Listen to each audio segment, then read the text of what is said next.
আলিফ, এই ঘটনাটা কোথায় ঘটেছিল যদি একটু বলতেন? আমি আবারও বলবো, রাসেল ভাই ইন্ডিয়ার ঘটনায় এসেছি আর কি। যা আমি যখন মুকুন্দপুর থেকে আপনার কলকাতার মুকুন্দপুর থেকে যখন মানে মার্কেট স্ট্রিট আর কি, কলকাতা শহরের ভেতরে ওই জায়গায় যাই, যাওয়ার পরে একজন লোকের সাথে আমার কথা হয়। আগেও কথা হয়েছিল বাংলাদেশ থেকে, তখন যাওয়ার পর ওনার সাথে ডিরেক্টলি দেখা সাক্ষাৎ হয়। তো সাক্ষাতে তিনি বলেন যে আমি তোমাকে একটা জায়গায় নিয়ে যাব। তো সে নিয়ে যাওয়ার পরে আমাকে যে জায়গার ঘটনা আর কি, সেই জায়গায় যখন যাই, তো যার ঘটনা তার কাছ থেকে শুনতে পাই আর কি। তো রুদ্র আগারওয়াল নামে একজন লোক ছিলেন আর কি ওখানে। তো ওনার বাসার ঘটনাটি রাসেল ভাই 21 দিনের টোটাল।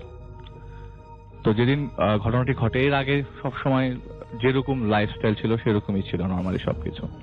তার ওয়াইফ, তার বড় মেয়ে আছে, মেয়েটি কলেজে পড়তো তখন, আর একটি ছেলে ছিল ক্লাস 4-এ পড়ে। ঘটনাটি শুরু হয় তার মেয়েকে দিয়ে। একটি কাজের ছেলে, মানে ঘরের অর্জব করার জন্য একটি ছেলে নিয়ে আসে ওই বাসায়। তো ছেলেটাকে অ্যাকচুয়ালি একটা লোক সাজেস্ট করে দেয় ওনাকে তোর বাসায় নিয়ে যাওয়ার জন্য। তো ছেলেটি যেদিন বাসায় আসে ঠিক সেদিন থেকেই রাসেল ভাই ঘটনা শুরু। তো শীতকাল তো তখন, তো রাতের বেলা পড়ছিল মেয়েটি। তো পড়াশোনা করা অবস্থায় পানি খেতে ড্রয়িং রুম মানে ডাইনিং স্পেসে যায়। বাসাটি 4টা বেডরুমের, অনেক বড় বাসা, ওনার নিজের বাসা আর কি। তো ডাইনিং স্পেসে যখন পানি খেতে যায়, পানি খেয়ে আসার পরে যখন পড়তে বসা অবস্থায় দেখে যে খাটের থেকে কে জানি মানে মুভ করছে খাটের মধ্যে। তো তার খাটের দিকেই তার নজর যায়। নজর যাওয়ার পর দেখে যে তার খাটে একজন মানুষ বসে আছে। খুব সিম্পলি জোর একটা চিৎকার দেওয়া হয়, কিন্তু চিৎকারটা দেওয়ার কারণ হচ্ছে খাটের মধ্যে তার মধ্যে একটি মানুষকে তিনি দেখতে পান, নিজের মতো। আচ্ছা, ওকে। কিন্তু নিজের মতো মানুষকে দেখার পর যখন অজ্ঞান হয়ে যায়, এটি ওই দিনই থেমে থাকেনি। পরের দিনই ঠিক আবারও একই অবস্থায় তিনি ড্রয়িং রুমে মানে টিভি দেখতে যাচ্ছে বিকালবেলা। নর্মালি ড্রয়িং রুমে টিভি দেখতে যাওয়ার পরে দেখে যে ঠিক তার মতোই সে যেভাবে সোফার উপর বসে ঠিক ওই অবস্থায় বসে আরেকজন তার মতো মানুষ টিভি দেখছে। এক চিৎকারে বাবা মাকে ডাকে। তো ওই মুহূর্তে বাবা মা, ওই দিন আর কি আপনার গভর্নমেন্ট হলিডে, সানডে ছিল, তো বাবা মা দুইজনই আসে। ঘটনাটি ঘটে 1997 সালে। আচ্ছা।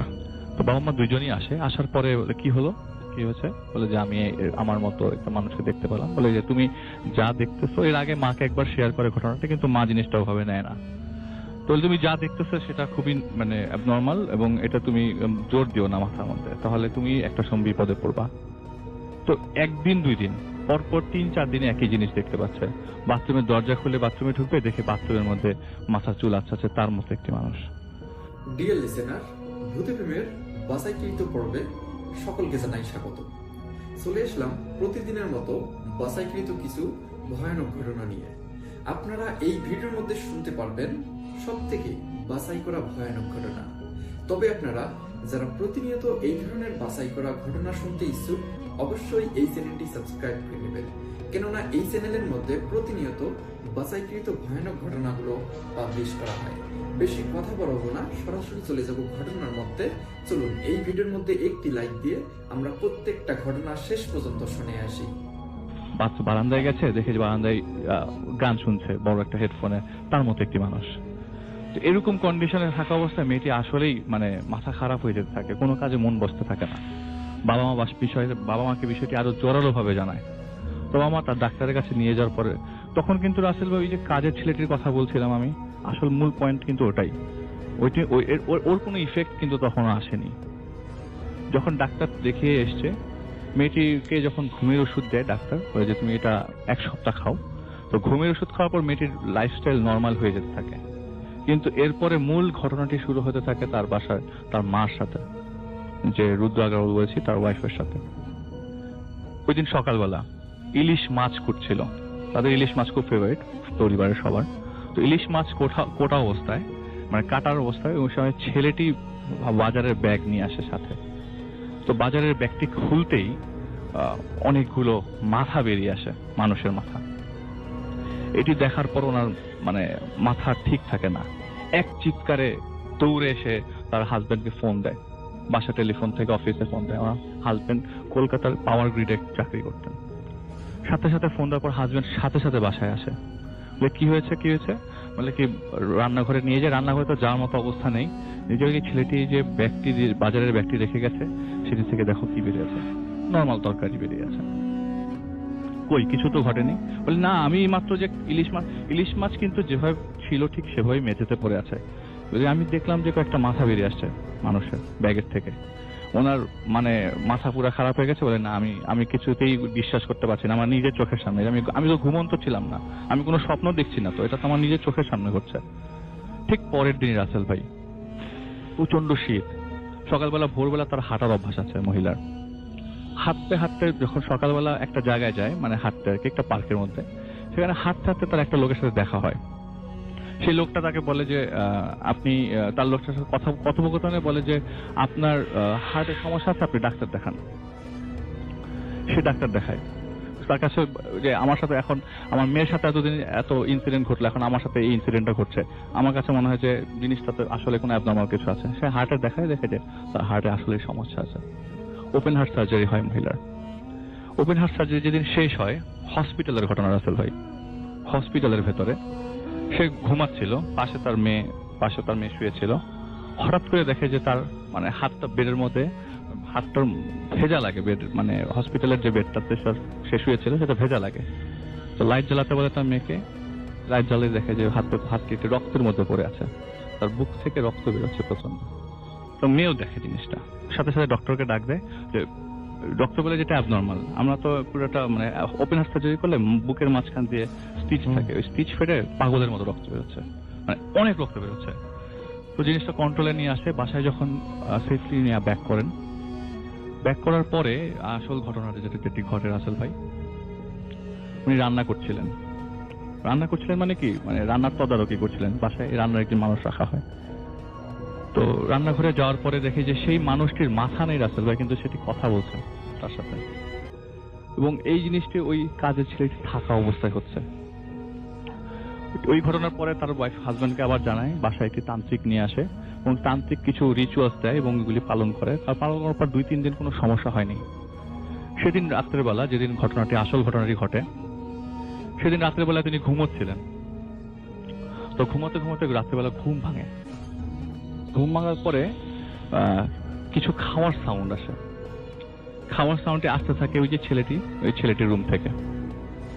গিয়ে দেখে যে মানে লাইট জ্বালিয়ে অন্ধকার, কি সাউন্ড আসতেছে কেন খাওয়ার থেকে, মনে করে যে চুরি করে কিছু খাচ্ছে নাকি। তো লাইট জ্বালিয়ে দেখে যে ওই ছেলেটি একটি মাথা চাবিয়ে খাচ্ছে। দৌড়ে গিয়ে হাজবেন্ডকে ডাক দেয় এবং ওনার বুকের প্রচন্ড ব্যথা উঠে যায়। হাজবেন্ড এসে দেখে কই সবকিছুই তো নর্মাল। 21 দিনের লাস্টের দিন রাসেল ভাই, একদম শেষ দিন, একটি ঘটনা যেটি হচ্ছে যে ওই দিন পরের দিন ছেলেটিকে খুঁজে পাওয়া যায় না, ছেলেটিকে আর খুঁজে পাওয়া যায় না। তো একটি খবর আসে পাশের বাসার থেকে যে পুলিশ অনেক জড়ো হয়েছে পাশের বাসায়। তো পাশের বাসার ওই মহিলার কথা শুনে হাজবেন্ডই যায় নিচে, এবং নিচে যাওয়ার পরে দেখে যে আশেপাশের অনেক লোকজন এবং পুলিশ জড়ো হয়ে একটি ম্যানহোলের সামনে দাঁড়িয়ে আছে এবং ম্যানহোল থেকে একটি লাশ বের করে নিয়ে আসছে। তো অনেক ধাক্কাধাক্কি করে উনি ঘটনার মানে মূলে জানতে চান যে আসলে কি ঘটনা ঘটে। তাকে এলাকায় সবাই চেনে।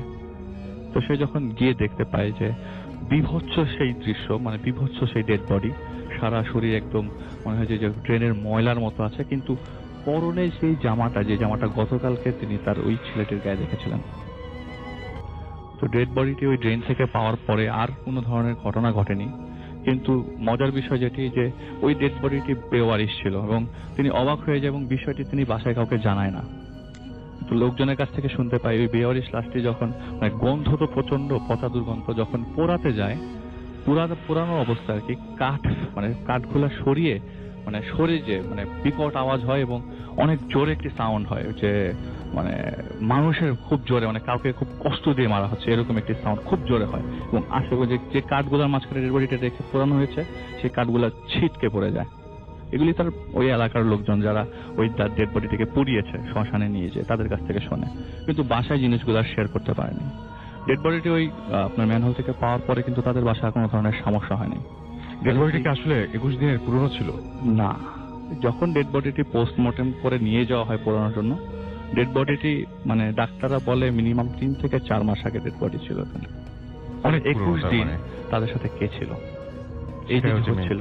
আচ্ছা, এখন Okay. এটা কি এটারই কোনো ধরনের সংকেত কি যে এখানে ডেড বডিটার কারণে কি তাদের ইফেক্ট করেছে বা কি তাদের সাথে ডেড বডির কোনো রিলেশনশিপ নাই, অথচ তাকে কিন্তু খুঁজে পাওয়া যায় না যে তাকে সাজেস্ট করেছে এই হুম। যে বাচ্চা ছেলেটাকে রাখার জন্য। ওকে, অনেক ধন্যবাদ আলিফ। চলে যাই আমাদের নেক্সট যে গেস্ট সেই ফারহানের কাছে। ফারহান, কোথাকার ঘটনা এটা এবং কিভাবে কি ঘটেছিল একটু শুনি। হ্যালো লিসেনার্স, আমি ফারহান। আর রাসেল ভাই, আজকে আমি এখন যে ঘটনাটা শেয়ার করব সেটা মূলত আমার নিজের এক্সপিরিয়েন্স করা। এবং এখানে একটা কথা বলবো, আমি তো অনেক আগে থেকে ভূতের ফিল্মে অনেক ঘটনা শেয়ার করেছি, কিন্তু এই স্পেসিফিক আমার যে নিজের যে এক্সপিরিয়েন্স, এই ঘটনাটা আমি কখনো শেয়ার করিনি। আসলে কখনো আমি ওই সাহসটাই ছিল না শেয়ার করার মতো। আমি যখন প্রায় তিন দিন আগে যখন বাবা ভাইকে ঘটনাটা শেয়ার করি, তো উনি আমাকে বলেন যে না, এই ঘটনাটা যেন আমি ভূতের ফিল্মে শেয়ার করি। তো দ্যাটস ওয়াই আজকে আমি ঘটনাটা শেয়ার করতেছি ভূতের ফিল্মে। তো আমি ঘটনায় চলে যাই। আমার ঘটনা যেটা, যখন 2007-এ আমি এইচএসসি শেষ করলাম, তখন যেটা হয় যে আমি ইউসিসি একটা ইউনিভার্সিটি ভর্তি কোচিং ছিল ফার্মগেটে, সেখানে ভর্তি হই। এবং কোন একটা পার্সোনাল কারণে যেটা হয় যে আমি আমার যে এই ফার্মগেটের শাখা থেকে ট্রান্সফার হয়ে সাভারের শাখায় ক্লাস করার জন্য যাই। তো দেখা যেত যে আমি আমার পুরান ঢাকা থেকে প্রায় সপ্তাহে 3 দিন ওখানে ক্লাস করতে যেতাম। তো কোন একটা কারণে যেটা হয় যে 1 মাস পরে ক্লাসটা আমি ছেড়ে দিই, এবং অ্যাজ এ রেজাল্ট যেটা হয় যে ওখানে কিছু লোকাল সাভারের ছেলেপেলের সাথে আমার খুব ভালো ফ্রেন্ডশিপ হয়ে যায়, যারা আমার সাথে ক্লাস করতো। তো এর মধ্যে কয়েকজনের সাথে মোটামুটি আমার প্রায় রেগুলার কন্ট্যাক্ট হতো, কমিউনিকেশন থাকতো। কিন্তু এরপরে যেটা হলো যে 2007 থেকে আস্তে আস্তে 2010-এ আসলাম। তো 2010-এ তখন আমার একজনের সাথে খুব ভালো একটা কন্ট্যাক্ট ছিল। 2010-এ ওই সাভারে থাকতো একটা ছেলে, ও তখন জাহাঙ্গীরনগরে ভর্তি হয়ে যায়। আর তখন আমি আবার এসএসসি-তে ভর্তি হয়ে যাই। তো 2010-এর অক্টোবর 16-এ আমার একটা এক্সাম ছিল। এবং তখন যেটা হতো যে আমি ভোরের দিকে ঘুমাতে যেতাম রাত্রে। তো সেদিন 2010-এর অক্টোবর 14-এ আমি যেটা করি যে ঠিক ভোর 6টার দিকে ঘুমাতে যাই ভোরবেলা। এবং ঠিক সকাল 8:30 থেকে 9টার ভিতরে আমার ঘুমটা ভেঙে যায়। 2 থেকে 2.5 ঘন্টার মধ্যে আমার ঘুমটা ভেঙে যায়। এবং ঘুমটা ভাঙে একটা অদ্ভুত রকমের স্বপ্ন দেখে। এবং সেই ড্রিমটা ছিল এরকম যে আমি একটা নদীর পাড়ে বসা, একদম একা। এবং ওই নদীর পাড়ে বসা অবস্থায় আমি দেখতেছি যে নদীতে অনেকগুলা মানুষ একসাথে মারা যাচ্ছে ডুবে। এবং আমি তাদের আর্তনাদটা আমার এখনো মনে আছে। তারা যে বাঁচার জন্য যে একটা শাউটিং করছিল, সেই সাউন্ডটা আমার এখনো কানে বাজে। তো আমি একটা সময় এটা দেখতে দেখতে আমার মনে হলো যে আমি নিজেও মনে হয় ডুবে যাচ্ছি। তো ওই হঠাৎ করে স্বপ্নের ভিতরে এই জিনিসটা দেখতে দেখতে আমার ঘুমটা ভেঙে যায় এবং একদম আমি বসে পড়ি, ঘুম ভাঙার পরে বসে পড়ি। তো তখন আমি যেটা চিন্তা করলাম যে এটা হয়তো বা কোনো একটা ব্যাড ড্রিম ছিল, যে কারণে আমি হইতেই পারে এরকম। তো সেদিন কোনোভাবে দিনটা চোখ কেটে গেল। ঠিক সেদিনই রাতের দিকে, রাত 10টার দিকে আমার একটা ফ্রেন্ড আমাকে ফোন করে বলল যে একটা অ্যাক্সিডেন্টের কথা আমাকে বললো, একটা অ্যাক্সিডেন্টের কথা শেয়ার করলো। এবং সেই অ্যাক্সিডেন্টটা ছিল ওই 2010-এর অক্টোবর 14-এ সাভারের একটা বাস অ্যাক্সিডেন্টের ঘটনা। ঠিক আছে, তো আমি বললাম যে না, আমি তো দেখিনি এখন পর্যন্ত, আমি টিভি অন করে পরে দেখবো। তো আমি যখন টিভি অন করে নিউজে দেখলাম যে হ্যাঁ, সাভারে একটা বাস অ্যাক্সিডেন্ট হয়েছে। এবং যারা সাভারে এখন যারা লিসেনার্স আছেন তারা সবাই এই অ্যাক্সিডেন্টের সাথে অনেক পরিচিত। এবং এই অ্যাক্সিডেন্টটা হয়েছিল আসলে আমিনবাজার থেকে হেমায়তপুর যাওয়ার পথে, যে বালিয়াপুর ব্রিজ নামে একটা ব্রিজ আছে, তো সেই জায়গাটাতে একটা বাস উল্টে ডাইরেক্ট পানিতে পড়ে যায় এবং সেখানে অনেকগুলো মানুষের একসাথে মানুষ মারা যায়। এবং ওখানে যেটা হয় যে প্রায় 80% মানুষের লাশই ভেসে যায়। শেষ পর্যন্ত তাদের ডেড বডি আর পাওয়া যায়নি। এবং বাসটাকেও অনেক খোঁজাখুঁজি পরে প্রায় 3 দিন পরে সেখান থেকে উদ্ধার করা হয়। তো এরকম একটা নিউজ আমি সেদিন দেখলাম যে একটা বাস ডুবে গেছে। তো আমি সেটাও নর্মালি নিলাম, যেহেতু আমার এক্সাম ছিল, অতটা চিন্তা করার সময় পাইনি। তো সেদিন রাত্রি যখন আমি ঘুমাতে যাই, তো হঠাৎ করে ঘুমাতে যাওয়ার সময় আমার যে আজকে সকালের যে স্বপ্নটা, সেটার কথা হঠাৎ করে মনে পড়ে গেল। আমি যেটা চিন্তা করলাম যে আমি তো এরকম একটা স্বপ্ন আজকে দেখেছিলাম। এবং সব থেকে বেশি অবাক ছিল ওইটাই যে টাইমিং এর বিষয়টা। বাসটা অ্যাক্সিডেন্ট করেছিল 8:30 থেকে 9টায়, এবং আমি যে স্বপ্নটা দেখেছিলাম সেটাও ছিল সকাল 8:30 থেকে 9টার ভিতরে। তো এটা এই জিনিসটা ঘটার পরে আমি অনেকবার চিন্তা করতাম নিজে নিজেই যে আসলে এটা কি একটা কোইন্সিডেন্ট না কোনো লিঙ্ক আছে। আমি মনে করতাম যে না, এরকম হতেই পারে, একসাথে একই টাইমে অনেক ঘটনা ঘটতেই পারে, এটাতে কোনো লিঙ্ক থাকার কথা নাও না থাকারই সম্ভাবনাটা বেশি। তো একটা সময় যেটা হলো যে আস্তে আস্তে আমি ঘটনাটা ভুলে যাওয়া শুরু করলাম। এবং এখানে আমি একটা কথা বলবো যে এই সাভারে যে অ্যাক্সিডেন্টটা হলো, এবং সাভারে আমি আগেই বলেছি যে আমার বেশ কিছু ফ্রেন্ড ছিল। তখন ওই অ্যাক্সিডেন্টটা যেদিন হয় এর পরেও প্রায় 2-3 মাসের মাঝখানে আমার কিন্তু একবারও মনে হয়নি আমার ওই ফ্রেন্ড গুলো কেমন আছে, ওদেরকে ফোন করে জানি, মানে ওদের কথা আমার মনেই হয়নি যে একবার ফোন করে দেখি যে ওরা কি মানে কোনো বিপদে পড়ছে না ঠিকই আছে। তো হঠাৎ 2 থেকে 3 মাসের মানে 3 মাস কেটে গেছে, এরকম একটা টাইম কেটে যায়, 3 মাসের মতো কেটে যায়। তো হঠাৎ করে একদিন রাত্রে যেটা হলো, এই ঘটনাটা আমি পুরোই ভুলে গেছি, কোনো মানে ইয়া নাই, মানে ভুলে গেছি, কোনো কিছু মনে নাই আর। তো একদিন হঠাৎ করে রাতের বেলা যেটা হলো যে আমি তখন আমাদের বাসার যে উপরে 3 তলা ছাদে, ওখানে একটা চিলেকোঠা ছিল ছোট, ওখানে থাকতাম। আর আমার যে টয়লেটটা ছিল সেটা ছিল আমাদের বাসার ছাদের ঠিক শেষ প্রান্তে। তো আমি নর্মালি আমার কাজটা শেষ করে তখন প্রায় 1:30 কি 2টার মতো বাজে রাত্র, টয়লেট করে যখন আমি আমার রুমের দিকে যাচ্ছি, তখন হঠাৎ করে আমার কাছে মনে হচ্ছে যে কোন একটা স্মেল আসতেছে আমার কাছে। স্মেলটা হচ্ছে এরকম যে কোনো কিছু যদি পচে যায়, কোন একটা দেহ যদি পচে যায়, ঠিক যেরকম একটা গন্ধ, ঠিক সেরকম একটা গন্ধ আসতেছে। এবং এটা প্রথমে যখন আসলো আমার কাছে, তখন আমি মনে করলাম যে হয়তোবা কোনো ইঁদুর টিদুর বা কোন একটা অ্যানিমেলস হয়তোবা মারা গেছে আশেপাশে, ওখান থেকে আসতেছে। এবং এই যেখান থেকে গন্ধটা আসতেছিল সেটা হচ্ছে আমাদের টাঙ্কির ঠিক পাশে দক্ষিণ সাইডে একটা ছোট চিকন জায়গা আছে, যে জায়গাটা মানে সবসময় খালি থাকে, এবং ওই জায়গাটাতে যদি কেউ যায় সেটাও দেখতে পারা যাবে, যে এমন না যে মানে একদম মানে পেছনের দিকে যে দেখা যাবে না, এরকম না। এবং ওটার পরে ছিল একটা অনেক বড় মাঠ। তো আমার কাছে মনে হচ্ছিল যে ওইখান থেকে কোন একটা এন্টিটি, আমি ছাড়া ছাদে কেউ একজন উপস্থিত, এবং মনে হচ্ছে যে আমাকে কেউ একজন দেখছে ছাদের মধ্যে। আমি কিন্তু ছাদে ভাইয়া মানে ওই স্মেলটা পাওয়ার পরে কিছুক্ষণ হাঁটাহাঁটি করি যে দেখি যে কিছু আছে কিনা। বাট আমার কেন জানি মনে হচ্ছিল যে আমার মানে ছাদের চারিদিক থেকে কেউ একজন আমাকে দেখার চেষ্টা করতেছে বারবার, মানে আমি ছাড়াও কোন একটা এনার্জি ছাদে তখন ছিল এরকম। বাট হঠাৎ করে মানে সাথে সাথে না, মানে কিছুক্ষণ পরে আমার হঠাৎ করে একটা জিনিস হঠাৎ করে মাথায় আসলো, সেটা হচ্ছে যে আমি যে স্মেলটা পেলাম, এই স্মেলটা এর আগেও মানে যেটা আমার আগের একটা এক্সপিরিয়েন্স ছিল, সেটা হচ্ছে যে কোন একটা হিউম্যান বডি যদি পচে যায়, ঠিক যেরকম একটা স্মেল আসবে না, ওটা কিন্তু অন্যান্য সাথে কিন্তু সেম না, আসলে কিছু ডিফারেন্ট থাকে হিউম্যান বডি পচে গেলে। ঠিক ওই হিউম্যান বডি পচে যাওয়ার যে স্মেল, সেই স্মেলটা আমার তখন মনে হয় যে না, এটা তো কোনো একটা হিউম্যান বডি পচে যাওয়ার স্মেল। তখন আমি প্রচুর ভয় পেয়ে গেলাম যে না। আর আমি আগে থেকেই জানতাম যে তখন কোনো মানে ভেজা মাটির গন্ধ অথবা কোনো মাংস পচা গন্ধ আসবে, তখনই কোনো কিছু খারাপ কিছু বা কোনো প্যারানর্মাল কিছু একটা আশেপাশে আছে, এটা মানে এটা আগে থেকে জানতাম আর কিরকম। তো এই স্মেলটা পাওয়ার সাথে সাথে আমার কাছে কেন জানি মনে হলো যে না, এখানে কিছু একটা অন্যরকম কিছু একটা আছে, প্যারানর্মাল কিছু, আমি ছাদে আর থাকা যাবে না। তো আমি যেটা করলাম যে তাড়াতাড়ি করে আমার রুমে চলে গেলাম। রুমে যেয়ে আমার যে যতগুলো উইন্ডো ছিল সবগুলো একদম ভালো মতো অফ করে একদম বিছানায় ঘুমাতে চলে গেলাম। মানে আমার তখন এত ভয় করতেছিল যে মানে আমি কিছু অন্য কোনো চিন্তাই করতে পারতেছিলাম না। আর এখানে আরেকটা কথা আমি বলবো, তখনও কিন্তু আমার মাথায় কোনো চিন্তা আসেনি যে আমার কোনো পরিচিত বা এরকম কোনো বা এই অ্যাক্সিডেন্টের কথা যেটা আমি একটু আগে শেয়ার করলাম, এরকম কোনো মানে চিন্তাই কিন্তু আমার মাথায় ছিল না তখন। তো আমি যখনই ঘুমাতে গেলাম এবং যখন আমি আমার চোখটা বন্ধ করলাম, তখনই আমার হঠাৎ করে আমার চোখে ভেসে আসলো আমার একটা বন্ধু, যে বন্ধুটার সাথে আমার প্রায় রেগুলার কমিউনিকেশন হয়তো সাভারে থাকতো, ওই ছেলেটার চেহারা। এবং সেদিন রাত্রে ভাইয়া আমি একটা মিনিটের জন্য ঘুমাইতে পারিনি। সকাল হয়ে গেল, ইভেন সেই চিন্তাই আমার মাথায় শুধু বারবার ঘুরতেছিল। অথচ 3টা মাস আমার মাথায় একবারের জন্য ওর কথা মাথায় আসেনি যে মানে ওকে একটা ফোন করি বা কিছু একটা। আমি বললাম একটু আগে যে আমি ওদের কারোর সাথে কমিউনিকেশন করিনি। হঠাৎ করে এই জিনিসটা আমার হঠাৎ করে মানে মনে আসলো, এবং ওর চেহারাটি আমার ভাসতেছে। এবং আমি অনেক কষ্ট করে মানে সে রাতটা পার করলাম। পার করার পরে মানে আমি দিনের বেলা ঘুমাইলাম। তো ওই দিনটা কোনো মতে কেটে গেল। এর পরের দিনও ঠিক একইভাবে ওই স্মেলটা আমি আমার ছাদের পাশে পাই, এবং আমার মানে রাত্রে ঘুমাতে পারি না। তো ওই দিন আমি যেটা চিন্তা করি যে না, আজকে আমি আমার ওই ফ্রেন্ডটাকে ফোন করবো। আসলে মানে আমি কেন ওর কথা কেন মনে হলো হঠাৎ আমার। তো আমি আমার ফোন বুকে গেলাম এরপর দিন সকালবেলা ওকে ফোন করার জন্য, এবং দেখলাম যে আমার ফোনে 6টা নাম্বার সেভ করা ওর নামে। কারণ ও আমাকে একের সময় এক একটা নাম্বার দিয়ে ফোন করতে আমি সেভ করে রাখতাম। আমি প্রত্যেকটা নাম্বার ট্রাই করলাম, প্রত্যেকটা নাম্বার ছিল অফ। তখন আমার হঠাৎ করে মনে হলো যে ও আমাকে আসলে TNT নাম্বার থেকে ফোন করছিল। ওই TNT নাম্বারটা হয়তো কোনো বই অথবা খাতার পিছনে আমি লিখে রাখছিলাম তখন। তো এটা আমি খোঁজাখুঁজি করলাম এবং সেটা একসময় পেয়ে গেলাম আমি। তো পেয়ে যাওয়ার পর ওই TNT নাম্বারটাতে আমি ফোন করলাম। তো ফোন একজন রিসিভ করে, একজন ফিমেল ভয়েসের একজন। তো আমি বললাম যে আমার নাম ফারনান, আমি ওর ফ্রেন্ড। আমার ফ্রেন্ডটার নাম বললাম, যে অনেকদিন ধরে ওর সাথে কন্ট্যাক্ট নেই এবং মাঝে মাঝে কন্ট্যাক্ট হতো, তো ও কোথায় আসলে।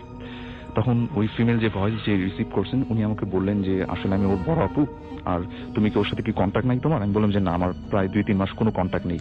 তো উনি আমাকে বললো যে ও আসলে এখন তো বেঁচে নেই, ও আসলে ওই যে সাভারে যে ইনসিডেন্টটা হয়েছিল সেটাতেও মারা গেছে এবং ওর লাশটা আমরা এখন পর্যন্ত খুঁজে পাই।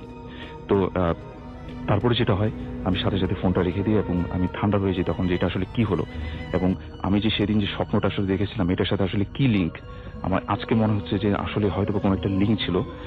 জানি না আসলে কেন আমি স্বপ্নটা দেখছিলাম, এখন আমার কেন আমি বিশ্বাস করি যে না হয়তো কোনো একটা লিঙ্ক ছিল এবং এটাই ছিল আজকে আমার ঘটনা। অনেক ধন্যবাদ ফারহান। ভূত এফএমে আমাদের সাথে আরো একজন নতুন অতিথি জয়েন করেছেন। আপনার নামটা প্লিজ একটু বলবেন এবং আপনি কোথা থেকে এসেছেন? রাসেল ভাই, আমি মোহাম্মদ দিলওয়ার হোসেন সন্ধি, আমি এসএমএল ঢাকা বিশ্ববিদ্যালয় থেকে এসেছি। ওকে, শুনি একদম সরাসরি চলে যায় আপনার ঘটনায়, শুনি আপনার ঘটনা। ওকে রাসেল ভাই, ঘটনাটা আসলে আমার সাথে ঘটা 2 থেকে 2.5 বছর আগে ঘটনাটা। জি। তো আমার কাজিন হঠাৎ করে বাইক অ্যাক্সিডেন্টে গ্রামে এলাকায় আর কি উনি খুব মারাত্মক ইনজুর্ড হয়েছিল। তারপর এখানে ঢাকাতে নিয়ে এসেছিলাম, ঢাকা মেডিকেলে ভর্তি করাইছিলাম। সন্ধ্যার দিকে ভর্তি হয়েছে, হওয়ার পরে আপনার রাত 9টার দিকে সে মারা যায় আর কি। তো আমরা এখন লাশটা তাড়াতাড়ি নিয়ে আমরা চলে যাব আমাদের গ্রামের বাসা বগুড়াই। তো এই জন্য নিয়ে যাওয়ার জন্য আমরা অনেক যেগুলো ফর্মালিটি আছে ওগুলো কমপ্লিট করে ঠিক করে তারপরে এখন ইয়ে করলাম। তো এখন লাশের যে ছাড়পত্রটা নিতে যাব, তো রাত তখন প্রায় 12টা বেজে গেছে। তো আমরা লাশের ছাড়পত্র নেওয়ার জন্য, যেহেতু এখানে ছিল আমি এবং আমার মামা, তো যেহেতু মামা শুধু ছিল, আমি একাই গেছি আর কি লাশের ছাড়পত্র টানার জন্য। তো যে রুমে ছাড়পত্র দেয় ওই রুমে যাওয়ার পর দেখি দরজাটা বন্ধ এবং কোনো তালা দেওয়া নাই, কিন্তু ভিতর থেকে লক করা। কিন্তু ভিতরে কোনো কিছুর আওয়াজ আমি শুনতে পাচ্ছি, যে কিছু খাচ্ছে এরকম কিছু আওয়াজ। তো আমি তো বারবার ডাকতেছি কিন্তু কোনো সারা শব্দ পাচ্ছি না। তো আমি বিরক্ত হয়ে গেছি, গ্লাস রেগে গিয়ে আমি দরজায় অনেক জোরে ধাক্কা দিচ্ছি। তারপর ভিতর থেকে এমন মানে একজন বের হলো আর কি, একটা লোক। কিন্তু তাকে আমি আসলে ওইভাবে দেখবো ওখানে ওইরকম দায়িত্ব থাকবে এরকম ব্যক্তি, কিন্তু সেটা আশা করি নাই। তো উনি আসলে চুল উস্কো খুস্কো ছিল, চোখ একদম লাল ছিল, আর উনি যে আমার প্রতি খুব বিরক্ত হয়েছে এটা আমি বুঝতে পারলাম। বিরক্ত হয়েছে? হ্যাঁ, অনেক বিরক্ত হয়েছে যে আমি কেন তাকে ডিস্টার্ব করলাম। তো এই জন্য সে বের হবার তাকে আমি তারপরও আর কি যতটুকু ভয় পাওয়ার পরে মনে পুষে রেখে তাকে বললাম যে আমার তো ছাড়পত্র লাগবে। তো উনি তখন আর কি আমার সাথে কোনো কথা না বলে দরজাটা আবার লাগিয়ে দিয়ে আবার ভিতরে ঢুকেছে। তো আমি একটু ভয় পেয়ে তখন আমি দৌড়ে চলে আসি, এসে মামাকে বলি। তো মামা বলতেছে চল আমার সাথে চল, আমি যাই দেখি।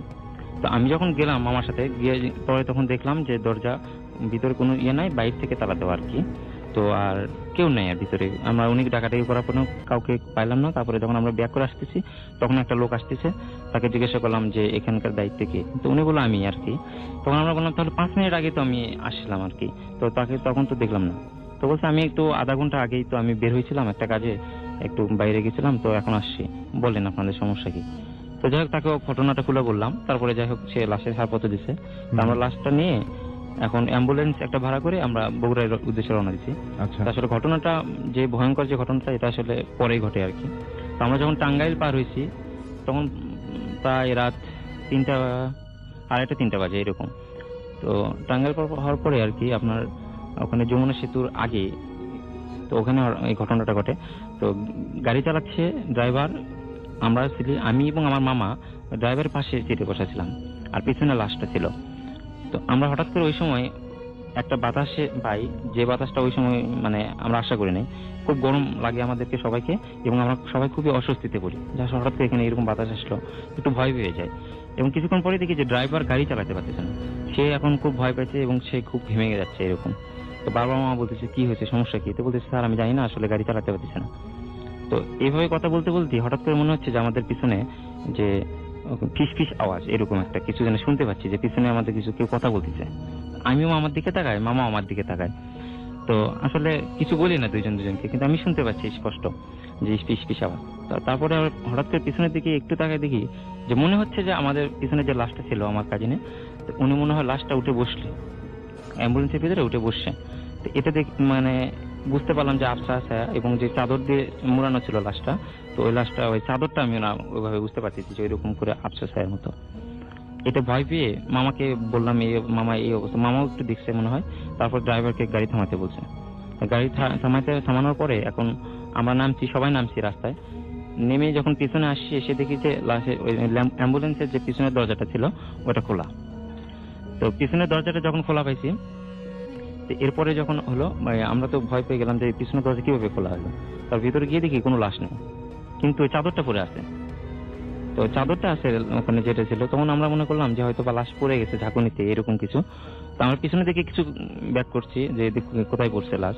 বেশি দূর না, 20 থেকে 25 কদম একটু পিছনে আসার পরেই দেখি যে আপনার ওই লাশটা রাস্তার পাশে আর কি বসে আছে, মানে শুয়ে আছে ওইভাবে, কিন্তু লাশটা অক্ষত ছিল, আগে যেরকম ছিল ওইরকম আছে, কোনো ক্ষতি হয়নি। তো রাসেল ভাই, আমি আসলে মানে খুব ভয় পেয়ে গেছি এই জন্য যে লাশটা যদি ঝাঁকুনিতে পড়তো তাহলে আসলে রাস্তার মাঝখানে পড়ার কথা, কিন্তু রাস্তার সাইডে, একদম সাইডে কিভাবে পড়বে, এটা থেকে খুব ভয় পেয়ে গেছি। তো এখন মামা যাই হোক দোয়াদৌড় বলতেছে, আমরাও দোয়াদৌড় করে লাশটা তো নিয়ে আসতে হবে, আর কেউ না, আমি আর মামা যেহেতু, আর ড্রাইভার ছিল। তো আমরা ধরাধরি করে লাশটা আবার অ্যাম্বুলেন্সে তোলার জন্য চেষ্টা করি।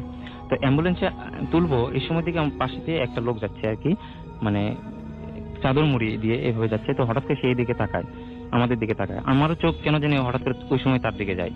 এবং যাওয়ার পরে আমি যেটা দেখি যে আমি যখন লাশ ছাড়পত্র টানতে যাই তখন যে লোকটাকে দেখেছিলাম উস্কো উস্কো চুল, মানে ভয়ঙ্কর চেহারা এক কথায়, ওই লোকটা পাশে দিয়ে যাচ্ছে, কিন্তু কারোর সাথে কোনো কথা বলে নাই। তো ওটা দেখে তো আমি একদম থেমে গেছি। মামাও দেখছে ওই লোকটা যাচ্ছে, তখন মামা তো আর জানে না আগে দেখছে কিরকম, আমি দেখছি। তো মামা বলে আচ্ছা চল আমরা যাই। তারপরে আর কি আমরা চলে আসলাম, লাশটা ভিতরে রেখে আবার সামনে বসছি। তো আসলে ঘটনা এখানে শেষ হতে পারতো, কিন্তু আসলে শেষে আরেকটু ভয়ঙ্কর কিছু ঘটে। তো আমরা যখন আসি, আমরা বগুড়া থেকে আমাদের এলাকায় যখন যাব, তো ওখানে যাওয়ার সময় রাস্তা এমন একটা জায়গা পার হতে হয় যে রাস্তার দুই পাশে জঙ্গল, ওই জঙ্গলের মাঝখানে দিয়ে রাস্তা যায়, মানে সরু রাস্তা, একদম জাস্ট একটা গাড়ি যাবে এরকম। তো আমরা ওখানে আসছি, এই সময় প্রায় ফজর আজান পড়বে এরকম, 4টা 4:30 বেজে গেছে এরকম টাইমে। তো হঠাৎ করে জঙ্গল ভিতর থেকে দেখি যে হঠাৎ করে একটা কালো বিড়াল বেরোলো।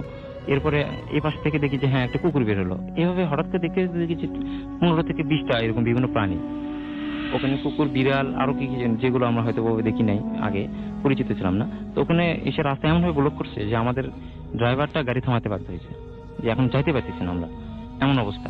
তো ওখানে আমরা প্রায় 10 মিনিটের মতো ওখানে স্টে করছিলাম, যে আসলে কিভাবে যাব, সামনে তো এতগুলো প্রাণী। তো এখানে হওয়ার পরে মামা খুব দোয়াদৌড় করতেছে। তারপরে এখন দোয়াদৌড় করতে করতে আস্তে আস্তে ফজর আজান দিছে, তখন ওই প্রাণীগুলো মানে তারা নিজেরা আবার চলে গেল ভিতরে, জঙ্গলের ভিতরে চলে গেল। এরপরে মামা বললো, ড্রাইভারকে বললো আচ্ছা ঠিক আছে তাহলে তুমি চলো। তারপর আমরা এসে আসলে তারপর লাশ দাফন টাফন করে ভালো করে মানে করা হয়েছে। এরপরে আর আসলে ওইরকম ঘটনা ঘটেনি। অনেক ধন্যবাদ আপনাকে। আমরা চলে যাব আমাদের পরবর্তী ঘটনায়, সময় খুবই কম আমাদের হাতে আসলে। সো আমরা পরবর্তী ঘটনায় যাচ্ছি। আমাদের পরবর্তী অতিথি, আপনার নামটা প্লিজ একটু আরো একবার বলবেন এবং তারপর আপনার ঘটনায় চলে যাবেন। আসসালামু আলাইকুম, আমি তানভীর বলছি, এসেছি সেন্ট্রাল রোড থেকে। এখন যে ঘটনাটি আমি শেয়ার করব সেটি আমার ওয়াইফের ফুফাতো বোনের হাজবেন্ডের সাথে ঘটেছিল 1989 সালের দিকে। তো ঘটনা শুরু করার আগে আমি কয়েকটি শব্দ হাইলাইট করছি। 3 রাস্তার মোড়, বটগাছ, কালী মন্দির। আমি ঘটনাটি ওনার মতো করে শেয়ার করছি। একবার ব্যবসার কাজে আমি ঢাকা আসি এবং সারাদিন কাজ করে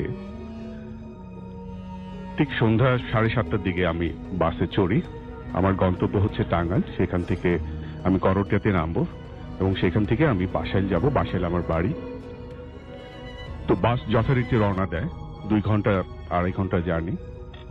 তো ঘন্টাখানেক যাওয়ার পরে হঠাৎ করে রাস্তায় বাসটি বিকল হয়ে যায় এবং 2 থেকে 2.5 ঘন্টা আরো সময় বেশি লাগে বাসটি ঠিক হতে। ঠিক 12:30টার দিকে আমি যখন করটিয়া নামি, নেমে দেখি যে ওখান থেকে বাসাইলে যাওয়ার মতো কোনো যানবাহন নেই। রাস্তাটি তখন ইট বেছানো ছিল, সো রিক্সা এবং টেম্পো ছাড়া কিছু চলতো না। এত রাত্রেবেলা আমি একা এখানে দাঁড়িয়ে আছি, কিভাবে যাব সেটা ভেবে পাচ্ছি না। তো যেহেতু কিছু করার নেই, আমি হেঁটে রওনা দিলাম। তো আমি যাচ্ছি, গন্তব্য আমার প্রায় 5 থেকে 7 কিলোমিটার। তো আমি 5 কিলোমিটার অলরেডি চলে এসেছি। সামনে সেই বটগাছ এবং 3 রাস্তার মোড়টি পড়বে।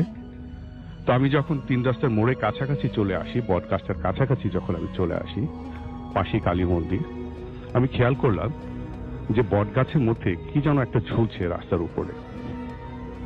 সাধারণত বটগাছে বাকল থাকে, তো সেটা হতে পারে। তো আমি একটু ভয় পেলাম, তারপরও আমি এগিয়ে যাচ্ছি। আর একটু যখন কাছে আসি তখন আমি খেয়াল করলাম যে আসলে যে বাকলগুলো যেগুলো আছে সেগুলো থেকে এটা একটু ভিন্ন, এবং হাতের মতো কোনো কিছু একটা লাগছে।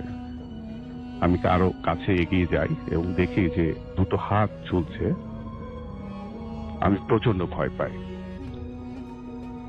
আরো কাছে যখন আমি যাই তখন দেখি যে হাত দুটো নেড়ে আমার দিকে ধেয়ে আসছে লম্বা হয়ে আমাকে ধরার জন্য।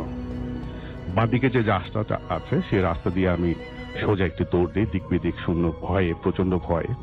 কিছু দূর যাওয়ার পরে আমি একটা বাড়ি দেখতে পাই এবং সেখানে কাছাকাছি পৌঁছানোর পরে যে খড়ের যে স্তূপ করা থাকে সেখানে পড়ে যাই। তো পড়ে যাওয়ার সময় আমি চিৎকার করছিলাম যে বাঁচাও বাঁচাও। তো হঠাৎ দেখি যে একটি লোক এগিয়ে আসলো আমার দিকে, আমাকে জিজ্ঞেস করলো যে কি হয়েছে। তো আমি ওনাকে দেখে একটু স্বস্তি পাই এবং ওনাকে বলি যে ভাই আমি ভয় পেয়েছি প্রচন্ড, আমাকে একটু পানি খাওয়ানো যাবে? তো বললো ঠিক আছে পানি খাওয়াবো, কিন্তু আপনি হয়েছেটা কি একটু বলবেন? আমি বললাম যে আমি ভয় পেয়েছি, বট গাছের ওখানে দুটো হাত আমি দেখতে পেয়েছি এবং একটা শব্দ আমি পেয়েছি, বিদ্যুৎবার্তক একটা হাসি শব্দ। তো লোকটি বলল যে আপনি হাত দেখেছেন, কিরকম হাত? তো আমি বললাম যে হাত দুটো খুব লম্বা হয়ে আমার দিকে আসছে। লোকটি তখন আমার দিকে তাকিয়ে বলল দেখেন তো এইরকম কিনা। আমি দেখলাম যে দুপাশে উনি হাতটি প্রসারিত করে দিচ্ছেন এবং হাতটি লম্বা হয়ে যাচ্ছে। তার চোখ টকটকে লাল, মুখে সেই বিদ্যুৎবার্তক হাসি। আমি আর সহ্য করতে পারিনি, সাথে সাথে জ্ঞান হারালাম। পরের দিন সকালবেলা আমাকে উদ্ধার করা হয় এবং আমি দীর্ঘ মাসখানেক অসুস্থ ছিলাম এবং তারপরে ধীরে ধীরে আমি সুস্থ হই। সেই বটগাছটা এখন আর নেই এবং রাস্তাটাও এখন পাকা হয়ে গিয়েছে, প্রচুর যানবাহন চলে। কিন্তু আমার স্মৃতি থেকে এই ঘটনাটি এখনো মুছে যায়নি। ধন্যবাদ রাসেল ভাই। অনেক ধন্যবাদ আপনাকে। এটা চলে যাচ্ছে আবারও বাবু ভাইয়ের কাছে এবং আমাদের টাইম যেহেতু কম, অনেকের SMS, অনেকের কমেন্ট মিস করতে হচ্ছে আজকে। বাবু ভাই আপনার লাস্ট ঘটনাটা শুনে ফেলি, হাতের সময় খুব কম। এই কাহিনীটা এসছে হচ্ছে আপনার ইন্ডিয়ার আসাম থেকে, ধুবড়ি নামে একটা সিটি। ছেলেটা বলেছে ওর নাম হচ্ছে আসিফ। তো আসিফ মুস্তাফা, তো ওর বয়স বেশি না, হি ইজ অনলি 17। ওর কাহিনীটা হচ্ছে ওর 12 বছর বয়সের সময়কার কাহিনী। তো ওই সময় ওরা নাকি একটা বাড়িতে মুভ করে যখন ওর বয়স 12। বাড়িটা ছিল বেশ পুরনো, কিন্তু বাড়ি সম্পর্কে এমন কোনো মানে কথা প্রচলিত নাই যে বাড়িটার মধ্যে হন্টেড কিছু আছে বা সামথিং। আচ্ছা, তো বেশ পুরনো বাসা এবং ওই বাসায় যখন থাকা শুরু করে প্রথম কিছুদিন নর্মালি নাকি থেকেছে, কিছুই দেখেনি। তো অল অফ এ সাডেন একদিন রাতের বেলা ও শুয়ে আছে, মুখের উপর চাদর দেওয়া, প্রায় মুখের কাছাকাছি, বুকের উপর চাদর টানা। হঠাৎ করে চোখ মেলে দেখে যে একটা বুড়ি দাঁড়িয়ে আছে, বুড়ো একটা মহিলা, এবং সে সাদা শাড়ি পরা একটা বুড়া মহিলা তাকে আছে। এবং সে দেখার সাথে সাথে প্রচন্ড ভয় পায় এবং তার শরীরটা আপনার স্টিফ হয়ে যায়, নড়তে চড়তে পারে না একদম। তো এটাতে সে খুব স্টিফ হয়ে যায়, কথা বলার চেষ্টা করে, যেটাকে আমরা স্লিপ প্যারালিসিস বলি। হ্যাঁ, থিংস লাইক দ্যাট। আচ্ছা, তো এরকম হয়, নড়তে যেতে পারে না। একসময় সে ওই অবস্থায় ঘুমিয়ে যায়, সকালে ঘুম ভাঙে এবং সে ফিল করে যে এখন সে মানে ভালো আছে। বাট রাতের স্মৃতিটা ওর মনে খুব ভয় দাগ কেটে যায় আর কি। তো এরপরে একদিন ও এরকম আপনার শুয়ে আছে বাসায়, রাতের বেলা ঘুমিয়ে পড়ে, ওর আব্বু টিভি দেখছিল। তো অল অফ এ সাডেন যেটা হয়, প্রচন্ড পেইন নিয়ে ঘুম থেকে ওঠে। হঠাৎ করে মনে হয় প্রচন্ড, হঠাৎ করে ধাক্কা এবং ব্যথা। আচ্ছা, তো যেটা ফিল হয় যে তার গায়ের মধ্যে ফ্যানটা খুলে পড়ছে, সিলিং ফ্যানটা, এবং কিছু অংশ তার নাকি বুকের ডান দিকে ঢুকে গেছে হালকা। তো এই অবস্থায় তাকে হাসপাতালে নিয়ে যাওয়া, আমা তাকে নিয়ে যায়, ট্রিটমেন্ট দেয়। পরে হাসপাতাল থেকে নিয়ে আসে ওকে। তো নিয়ে এসে যখন নাকি শোয়া রাখে, একসময় ঘুম আসছে না, ও নাকি তাকায় দেখে যে সিলিং এর দিকে, আপনার সিলিং থেকে ওই বুড়িটা ঝুলে আছে, সিলিং এর সাথে লেগে আছে ছাদের সাথে যেমন, ঠিক আছে। এবং ওকে দেখে আপনার মানে মুখ হাঁ করে একটা হাসি দিছে এবং বেশ গড়গড় একটা শব্দ করতেছে ভিতর থেকে। এবং তখনও তার এই সেম জিনিসটা হয়, সে হঠাৎ করে ওই যে প্যারালিসিস মতো হয়ে যায়, নড়াচড়া করতে পারে না এবং শক্ত হয়ে যায়। তো এরপরও সে এই বুড়িকে আরো 2-1 দেখে কি। তো এবং আস্তে আস্তে জিনিসটা নাকি ওর জীবন থেকে চলে যায়, এরপর আর এই স্লিপ প্যারালিসিসটা হয় না। তো ওর প্রশ্নটা ছিল যে আমার এই ছোট অভিজ্ঞতাটা একটু শেয়ার করুন ভূত এফএমে। আর একটা প্রশ্ন ছিল যে আসলে কি এটা স্লিপ প্যারালিসিস বা এরকম কি হতেই পারে, কিন্তু তাহলে বুড়িটাকে কেন দেখলাম একদম, এবং ফ্যানটা কেন খুলে পড়লাম আমার বুকের উপরে। ট্রু। হ্যাঁ এটাই হ্যাঁ, ছিল। এটা একটা বিরাট আসলে কোশ্চেন, কিন্তু আসলে মানে ব্যাপারটা হচ্ছে যে অনেকেই বলেন যে স্লিপ প্যারালিসিসের কথা আপনি বলছেন, জি। অনেকেই কিন্তু আবার এটা মানতেও চান না, অনেকে মানতেও চান না, অনেকে right. মানতে চান না, অনেকে বলেন যে না, মানে মেডিকেল সিমটম যা বলে সেটা হচ্ছে আসলে ঠিক সব সময় সেটার সাথে চায় না। যায় না, right. অনেকে বলেন যে না, শোয়ার সমস্যা হলে এরকম হতে পারে, কিন্তু অনেকে শোয়া পরে চেঞ্জ করে দেখেছেন Change করে তারপরে রাখেন। হচ্ছে। এবং রাসেল ভাই এটা কিন্তু আমার সাথেও ঘটেছে অনেক সময়। হুম, হ্যাঁ, but the thing is medical যে টার্মটা মানুষ দেয় যে আপনার একটা যে কোনো কারণে শরীরে অক্সিজেন অভাব বিশালভাবে হয় এবং শ্বাস প্রশ্বাস আটকা যায়, কিন্তু তখনকার সাথে আপনার ওই ফিয়ারটা, অনেকে বলে যে আপনার ওয়ার্স ফিয়ার কাম আউট করে। কিন্তু আমি আমার জিনিস জানি যে আমি যেসব জিনিসকে ভয়, মানে আমি যে জিনিসটা আমার মনে ভয় লালন করি কোন একটা বিষয়, সেরকম কিছু কিন্তু আমার কাছে আসে নাই।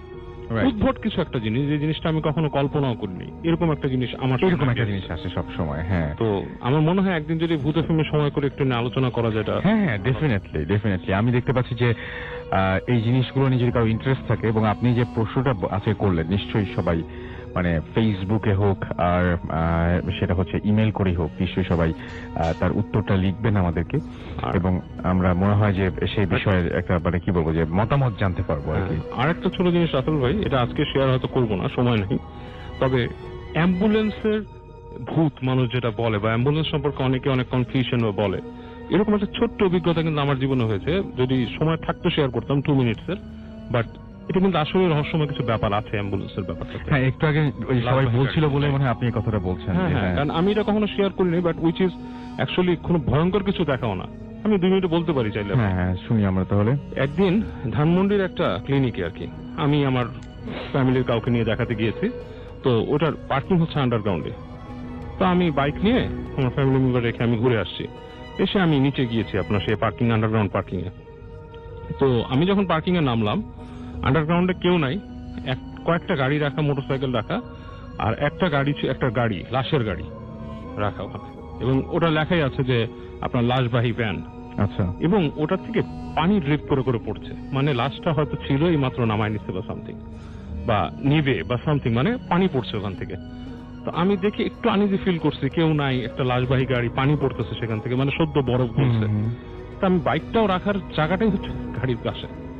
আমি সে বাইকটা যখন পুল অফ করলাম, করে আমি বাইক টার্ন অফ করছি, জাস্ট আমার হেডলাইটটা নিপছে আর মনে হচ্ছে পার্কিং লটে ইলেকট্রিসিটি চলে গেল রাইট জবে, একদম সঙ্গে সঙ্গে, একদম সাথে সাথে। Okay. এবং যাওয়ার সাথে যেটা হচ্ছে পার্কিং লটের মধ্যে ছোট ব্যাটারি চার্জার লাইট ছিল মনে হয় দেওয়ালে, ও দুটো জ্বলে আসছে, জেনারেটর কিক ইন করেনি, আলো আধারি, মানে একটা আবছা অবস্থা ওখানে। এবং আমার একটু মানে গায়ের লোম দাঁড়ায় গেছে। আমি যখন বাইকটাকে পার্ক করে, বাইকটাকে আপনার ঘাড় লক করে যখন নামছি, আমি দেখলাম রাসেল ভাই ওই লাশের গাড়ির নিচে একটা কালো বিড়াল। এবং মানে বিড়ালটা এত, আসলে মানে একটু বিড়াল, কিন্তু এত ভয় লাগতেছে দেখে, মানে আপনি it would look simply different. এবং আমি যখন তাকে একটা মানে ঈদ করলাম সরার জন্য, জাস্ট একটা মনে করেন যে এরকম করলাম, হ্যাঁ, বিড়ালটা কি করলো যেন হাঁ করে এরকম মেয়াও করলো, যে ওর দাঁতগুলো সাদা দেখা যাচ্ছে, এবং সে ভয় পায়নি। এবং within like few seconds generator kick in করলো, বিড়ালটাকে আমরা দেখলাম না, বিড়ালটা খুব দ্রুত এখান থেকে ডিসঅ্যাপিয়ার করছে। সো আমার কাছে মনে হলো যে কিছু একটা, আমার শরীর ভারী হয়ে গেছিল ওখানে। I just Right. moved out. হ্যাঁ, সেটাই আমার কাছে যেটা আমার কাছে মনে হয় যে আসলে ব্যাপারটা হচ্ছে কি যে আমরা এই যে জিনিসগুলো প্রমাণ করা যায়, বা যে জিনিসগুলো মানে সায়েন্স যদি হতো, তাহলে সায়েন্সে একই ধরনের ঘটনা বারবার ঘটে, সেটা হচ্ছে সেভাবেই তখন বলা হয় যে হ্যাঁ, একটা ঘটনা মানে বারবার ঘটতে হবে। সরাসরি এখন চলে যাব আমাদের পরবর্তী ঘটনায়, আমাদের পরবর্তী অতিথির কাছে। এবং আপনার নামটা প্লিজ একটু বলবেন, এবং আপনি কোথা থেকে এসেছেন যদি একটু বলতেন। হ্যালো গাইস, আমি মোহাম্মদ সোহানুর রহমান সোহান, আমি মিরপুর 14 নম্বর থেকে এসেছি। আমাদের ঘটনাটা হচ্ছে টাঙ্গাইল মির্জাপুর নামক একটা গ্রামে। তো আজ থেকে প্রায় 2 মাস আগে আমরা ফ্রেন্ড মিলে প্ল্যান করি যে আমরা মির্জাপুর ঘুরতে যাব।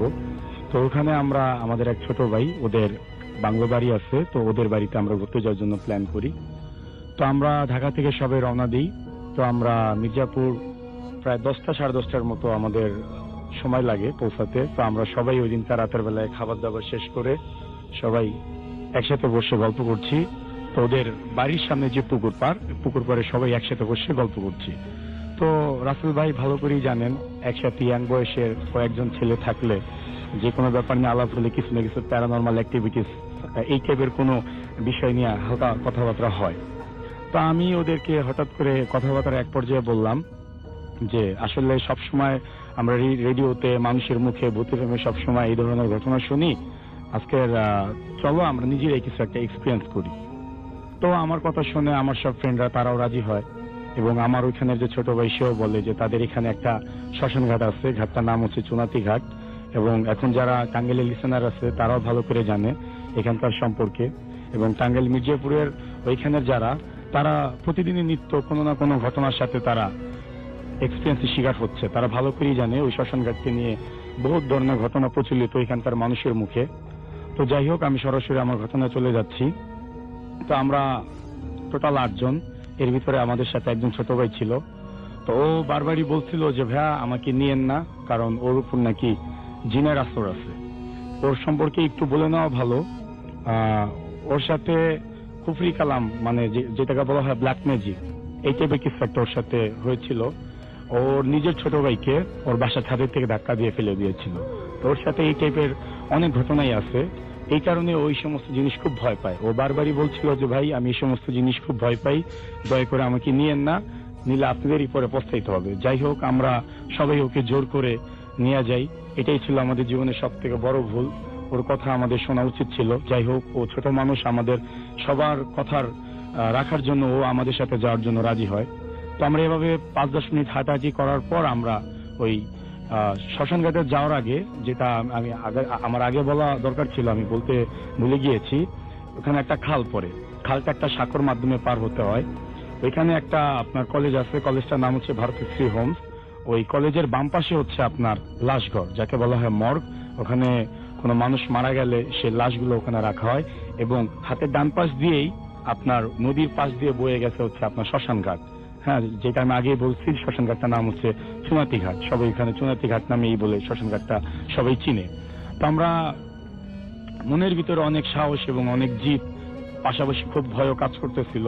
কারণ এরকম একটা জ্যোৎস্না রাত, এরকম একটা পরিবেশ আসলে বলে বোঝানো যাবে না। তখনকার রাতের পরিবেশটা দূরের থেকে যখনই আমরা শ্মশান ঘাটটা দেখতে পাই, তখনই আমাদের মনের ভিতরে এমন একটা ভয়াবহ একটা অবস্থা সবার মনের ভিতরে সাড়া দেয় যে আসলে না জানি ওখানে যাওয়ার পরে আসলে কি হবে আমাদের ভিতরে। তারপরও সবার মনের ভিতরে একটা জিদ ছিল যে কি হয় আমরা দেখব। তো আমরা শ্মশান ঘাটের ভিতরে আমরা প্রবেশ করি। এভাবে 5 মিনিট হাঁটাহাঁটি করার পরে আমরা মেন যে কালী মন্দির, যেটার সামনে লাশ পুরো আর কি, সেটার সামনে পৌঁছে যাই। ওটার পাশে হচ্ছে ঘাট। ঘাটে ওইখানে সবসময় একটা নৌকা রাখা থাকে। তো আমরা সবাই ওই নৌকার উপরে যেয়ে বসি। তো আমার ছোট ভাই নৌকার উপরে বসে কতগুলো কথা আমাদেরকে বলে দিয়েছিল যে এখান থেকে যাওয়ার সময় যদি আমাদের নাম ধরে যদি কেউ পিছন থেকে যদি ডাক দেয়, আমরা যেন পিছনে ফিরে না তাকাই। যদি তাকাই, যে তাকাবে তারও ক্ষতি হবে, এবং তার পাশাপাশি আমরা যারা আছি সবারই আর কি ক্ষতি হবে। তো এরকম আরো বিভিন্ন বিষয় নিয়ে কথাবার্তা হচ্ছে। তো এরকম 5 থেকে 10 মিনিট ওখানে বসে থাকার পর হঠাৎ করে একটা জিনিস আমি প্রথমে জিনিসটা খেয়াল করতে পারি যে মানুষ পায়ে নুপুর পড়লে যে ধরনের একটা আওয়াজ হয়, সবার প্রথমে সে আওয়াজটা আমি শুনতে পাই। আমি আমার ফ্রেন্ডদেরকে বলি যে আমি একটা আওয়াজ শুনতে পাচ্ছি, তোমরা কি আওয়াজটা শুনতে পাচ্ছ? তো আমরা ফ্রেন্ডরা প্রথমে বলে যে না, আমরা তো কোনো আওয়াজ শুনতে পাচ্ছি না। এট এ টাইম ওরাও কিছুক্ষণ পরে বলে যে হ্যাঁ, ওরাও পায়ের নুপুরে আওয়াজটা শুনতে পাচ্ছে। তো আপনার মানুষ পুকুরের পানিতে গোসল করলে যে ধরনের শব্দ হয় আর কি, আমরা কিছুক্ষণ পরে আবার সেই ধরনের শব্দ শুনতে পাচ্ছি। আমরা নৌকায় বসে আছি, আমরা পাশেই দেখতে পাচ্ছি পানি লড়তেছে, কে জানি নেমে গোসল করতেছে। এরকম বিভিন্ন ধরনের আমরা জিনিস আমরা এক্সপিরিয়েন্স করতে পারি। তো আমরা হতভম্বের মতো জিনিসগুলা শুধু দেখতে থাকি। আর কি বলবো, বলার কোনো ভাষা নাই। মানে বলতে গেলে এক কথায় আমরা সবাই হিপনোটাইজের মতো কি হচ্ছে আমরা শুধু জিনিসটা সেটা শুধু আমরা এক্সপিরিয়েন্স করতে থাকি। তো কিছুক্ষণ পর আমাদের আসলে হুঁশ আসে যে আমাদের আসলে এখানে আর বেশিক্ষণ বসে থাকা ঠিক হবে না। এনি পসিবল আমাদের এখান থেকে বের হয়ে যত তাড়াতাড়ি সম্ভব আমাদের এই মৃত্যুকূপ থেকে বের হয়ে আমাদের বাসায় চলে যেতে হবে। তো আমরা সবাই ওইখান থেকে নৌকা থেকে নেমে আমরা সবাই আর কি বাসার দিকে যাওয়ার জন্য রেডি হই। তো এভাবে কিছুক্ষণ হাঁটার পরে যখন আমরা ঘাট থেকে বের হয়ে আমরা যখন সাঁকোর উপরে উঠি, তখন হঠাৎ করে কেন জানি মনে হয় আমাদের ভিতরে কেউ একজন মিসিং আছে। তো আমি হঠাৎ করে পিছে তাকিয়ে দেখি যে আমরা ছিলাম 8 জন, আমরা 7 জন আছি, আমাদের ভিতরে একজন নেই। তখন আমার বুঝার আর বাকি নেই, সে একজন হচ্ছে আমার সেই ছোট ভাই, যে আমাকে বারবার বাধা দিয়েছিল যে ভাই আমাকে নিয়ে যে না, আমার উপর জিনের আসর আছে, নিয়ে গেলে প্রবলেম হবে। তো বিশ্বাস করেন রাসেল ভাই, একটা সেকেন্ড চোখের পানি আমরা কেউ ধরে রাখতে পারি নাই। সবাই আমরা বাচ্চা ছেলেদের মতো কান্নাকাটি শুরু করে দিই। আমার ফ্রেন্ডরা রীতিমতো আমাকে গালাগালি শুরু করে যে ওর এই অবস্থা আমার জন্য। তা আমি নিজের ভুল নিজের কাছে খুব অপরাধী মনে হচ্ছিল। আমি বললাম যে আচ্ছা ঠিক আছে, তোর এখানেই দাঁড়া, আমি ভিতরে গিয়ে দেখে আসি ওর কি অবস্থা। এই কথা বলার পর ওরা আমাকে আরো বেশি গালাগালি শুরু করতে থাকে, বলে যে না, ওরা কোনো অবস্থাতেই আমাকে একা যেতে দেবে না। ওরা আমাকে নিয়ে প্রথমে আমার সে ছোট ভাই যাদের বাসায় আমরা স্টে করি সে বাসায় যায়, গিয়ে ওদের প্যারেন্টসকে ডাকাডাকি করে ওদেরকে পুরা ব্যাপারটা খুলে বলে। তো ওদের প্যারেন্টস তো আমাদের সবাইকে প্রচুর পরিমাণে বকাঝোকা, মানে বড়রা শাসন করলে যেরকম হয় সেরকম একটা অবস্থা। বলতেছে আমার সে ছোট ভাইকে যে ওরা তো ঢাকা থেকে আসছে, ওরা এই ঘাট সম্বন্ধে কিছু জানে না, কিন্তু তুই তো এখানকার, তুই তো জানো যে এই ঘাট সম্বন্ধে অনেক হিস্টোরি আছে, এখানে অনেক খারাপ কিছু আছে, তুই জেনে শুনে এত রাতের বেলায় কিভাবে ওদেরকে নিয়ে গেলি? এখন ওই ছেলেটার যদি কিছু হয় ওর বাবা মার কাছে ওরা ঢাকায় গিয়ে কি জবাব দিবে? তো যাই হোক, আমরা সবাই হাতে টর্চ নিয়ে বের হয়ে যাই। তো আমরা কিছুক্ষণ পরে আবার সেই শ্মশান ঘাটে ফিরে আসি ওকে খোঁজার জন্য। এবার অনেকক্ষণ খোঁজাখুঁজি করার পরে আমরা সেই কালী মন্দিরের সামনে আবার চলে আসি। কালী মন্দিরের সামনে এসে আমরা যখন আমাদের চোখ যখন সেই ঘাটের নৌকার উপরে পড়ে, আমরা দেখি সেই নৌকার উপরে আমাদের সেই ছোট ভাই সে শুয়ে আছে। আমরা দৌড়াদৌড়ি করে গিয়ে ওর চোখে পানির ঝাপটা দিয়ে, কিন্তু ওর কোনো জ্ঞান আসে না। তো আমরা সবাই মিলে ওকে ধরে বাসায় নিয়ে যাই। বাসায় নিয়ে অনেক ডাকাডাকি করি, ওর চোখ মুখে অনেক পানির ঝাপটা দিই, কিন্তু রাসেল ভাই ওর তখনও জ্ঞান আর কি আসে নাই। তো তারপরের দিন সকালবেলায় আমরা ওকে ঢাকা নিয়ে আসি। ঢাকা নিয়ে এসে আমরা ওকে হসপিটালে ভর্তি করি। ওর বাবা মা ব্যাপারটা জানতে পারে। 3 দিন পরে রাসেল ভাই ওর জ্ঞান আসে, কিন্তু তখনও ও কথা বলার মতো ওর পরিস্থিতি ছিল না। দীর্ঘ 1 মাস ওর চিকিৎসা করার পর ও যখন হালকা হালকা কথা বলার মতো ওর যখন পরিস্থিতি হয়, তখন ওর মুখ থেকে আমরা যখন পুরো ঘটনাটা শুনতে পাই, বিশ্বাস করেন আসলে আমরা এটা কোনো অংশে মানে ছবির কোনো কাহিনী থেকে কম না। আমরা ওর মুখ থেকে যখন ঘটনাগুলো শুনি, আমরা রীতিমতো আমরা নিজেরাই মানে এমন একটা অবস্থা হয়ে গিয়েছিল যে আসলে এরকম একটা ঘটনার শিকার যে হতে হবে এটা আমরা আসলে জানতাম না। ওর মুখ থেকে আমরা যেরকম শুনতে পাই, আমি ঠিক সেভাবেই বলছি খুব সংক্ষেপে। ও বলে যে যখন আমরা ওইখান থেকে আমাদের বাড়ি ফেরার পথে আমরা যখন রওনা দিই, তখন ওর নাম ধরে কে যেন পিছন থেকে ডাক দেয়। আমি একটা কথা আগেই বলেছিলাম রাসেল ভাই, যে আমার ছোট ভাই আগেই বলে দিয়েছিল যে বাসা যাওয়ার পথে কেউ যদি আমাদের নাম ধরে যদি ডাক দেয়, দয়া করে কেউ পিছে তাকাবেন না। কিন্তু আমার ওই ছোট ভাই এটাই ভুল করে ফেলে। ওর নাম ধরে যখন ডাক দেয় ও পিছে তাকায় দেখে যে আমি না কেউ কি পিছন দিক থেকে আমি যে ডাকতেছি যে ফয়সাল এদিকায়। তো মানুষ হিপনোটাইজ হয়ে গেলে আর কি ঠিক যেমন হয়, ওই হিপনোটাইজের মতো আমার ডাকে সাড়া দিতে দিতে আমি যেদিকে যাই ও নাকি আমার পিছে নাকি আসতে থাকে। তা আমি নাকি ওকে সেই কালী মন্দিরের ঘাটের পারে নাকি আমি ওকে নিয়ে যাওয়ার পর হঠাৎ করে ওইখানে ওর হুশ আসার পর ও যখন দেখতে পারে যে ও এখানে কিভাবে আসলো, ও জীবনের সর্বোচ্চ শক্তি দিয়ে ওখান থেকে পালায় যাওয়ার চেষ্টা করে, কিন্তু ওর পা ওইখান থেকে এক বিন্দু মাত্র লড়লো না। ওর জীবনের সর্বোচ্চ শক্তি দিয়ে গলা চেঁচিয়ে আমাদেরকে ডাকার চেষ্টা করে, কিন্তু ওর গলা থেকে এক বিন্দু মাত্র আওয়াজও বের হয় নাই। তো ও রীতিমতো সেন্সলেস হয়ে পড়ে যায় পরিস্থিতি শিকার হয়ে। তো তারপরেই তো আমরা আর কি ওকে ওইখান থেকে ওই অবস্থায় ওকে পাই। তো এই ছিল রাসেল ভাই আমার ঘটনা। আশা করি সবার ভালো লাগবে। ধন্যবাদ। অনেক ধন্যবাদ আপনাকে। আমরা সরাসরি চলে যাব আমাদের পরবর্তী ঘটনায়, আমাদের পরবর্তী অতিথির কাছে। আপনার নামটা প্লিজ একটু বলবেন, তারপর আপনার ঘটনাটা আমরা শুনবো। হাই লিসেনার, আমি উত্তম, সাভার থেকে এসেছি। শুনি আপনার ঘটনা। সরাসরি রাসেল ভাই ঘটনায় চলে যাই। ঘটনাটি মূলত আমার সাথে ঘটে 1996 কি 97 সালের দিকে, এবং ঘটনাটি যে জায়গায় ঘটে সেটি হচ্ছে ঘোড়াশাল ইউরিয়া সার কারখানার একটি কলোনির ভেতরে।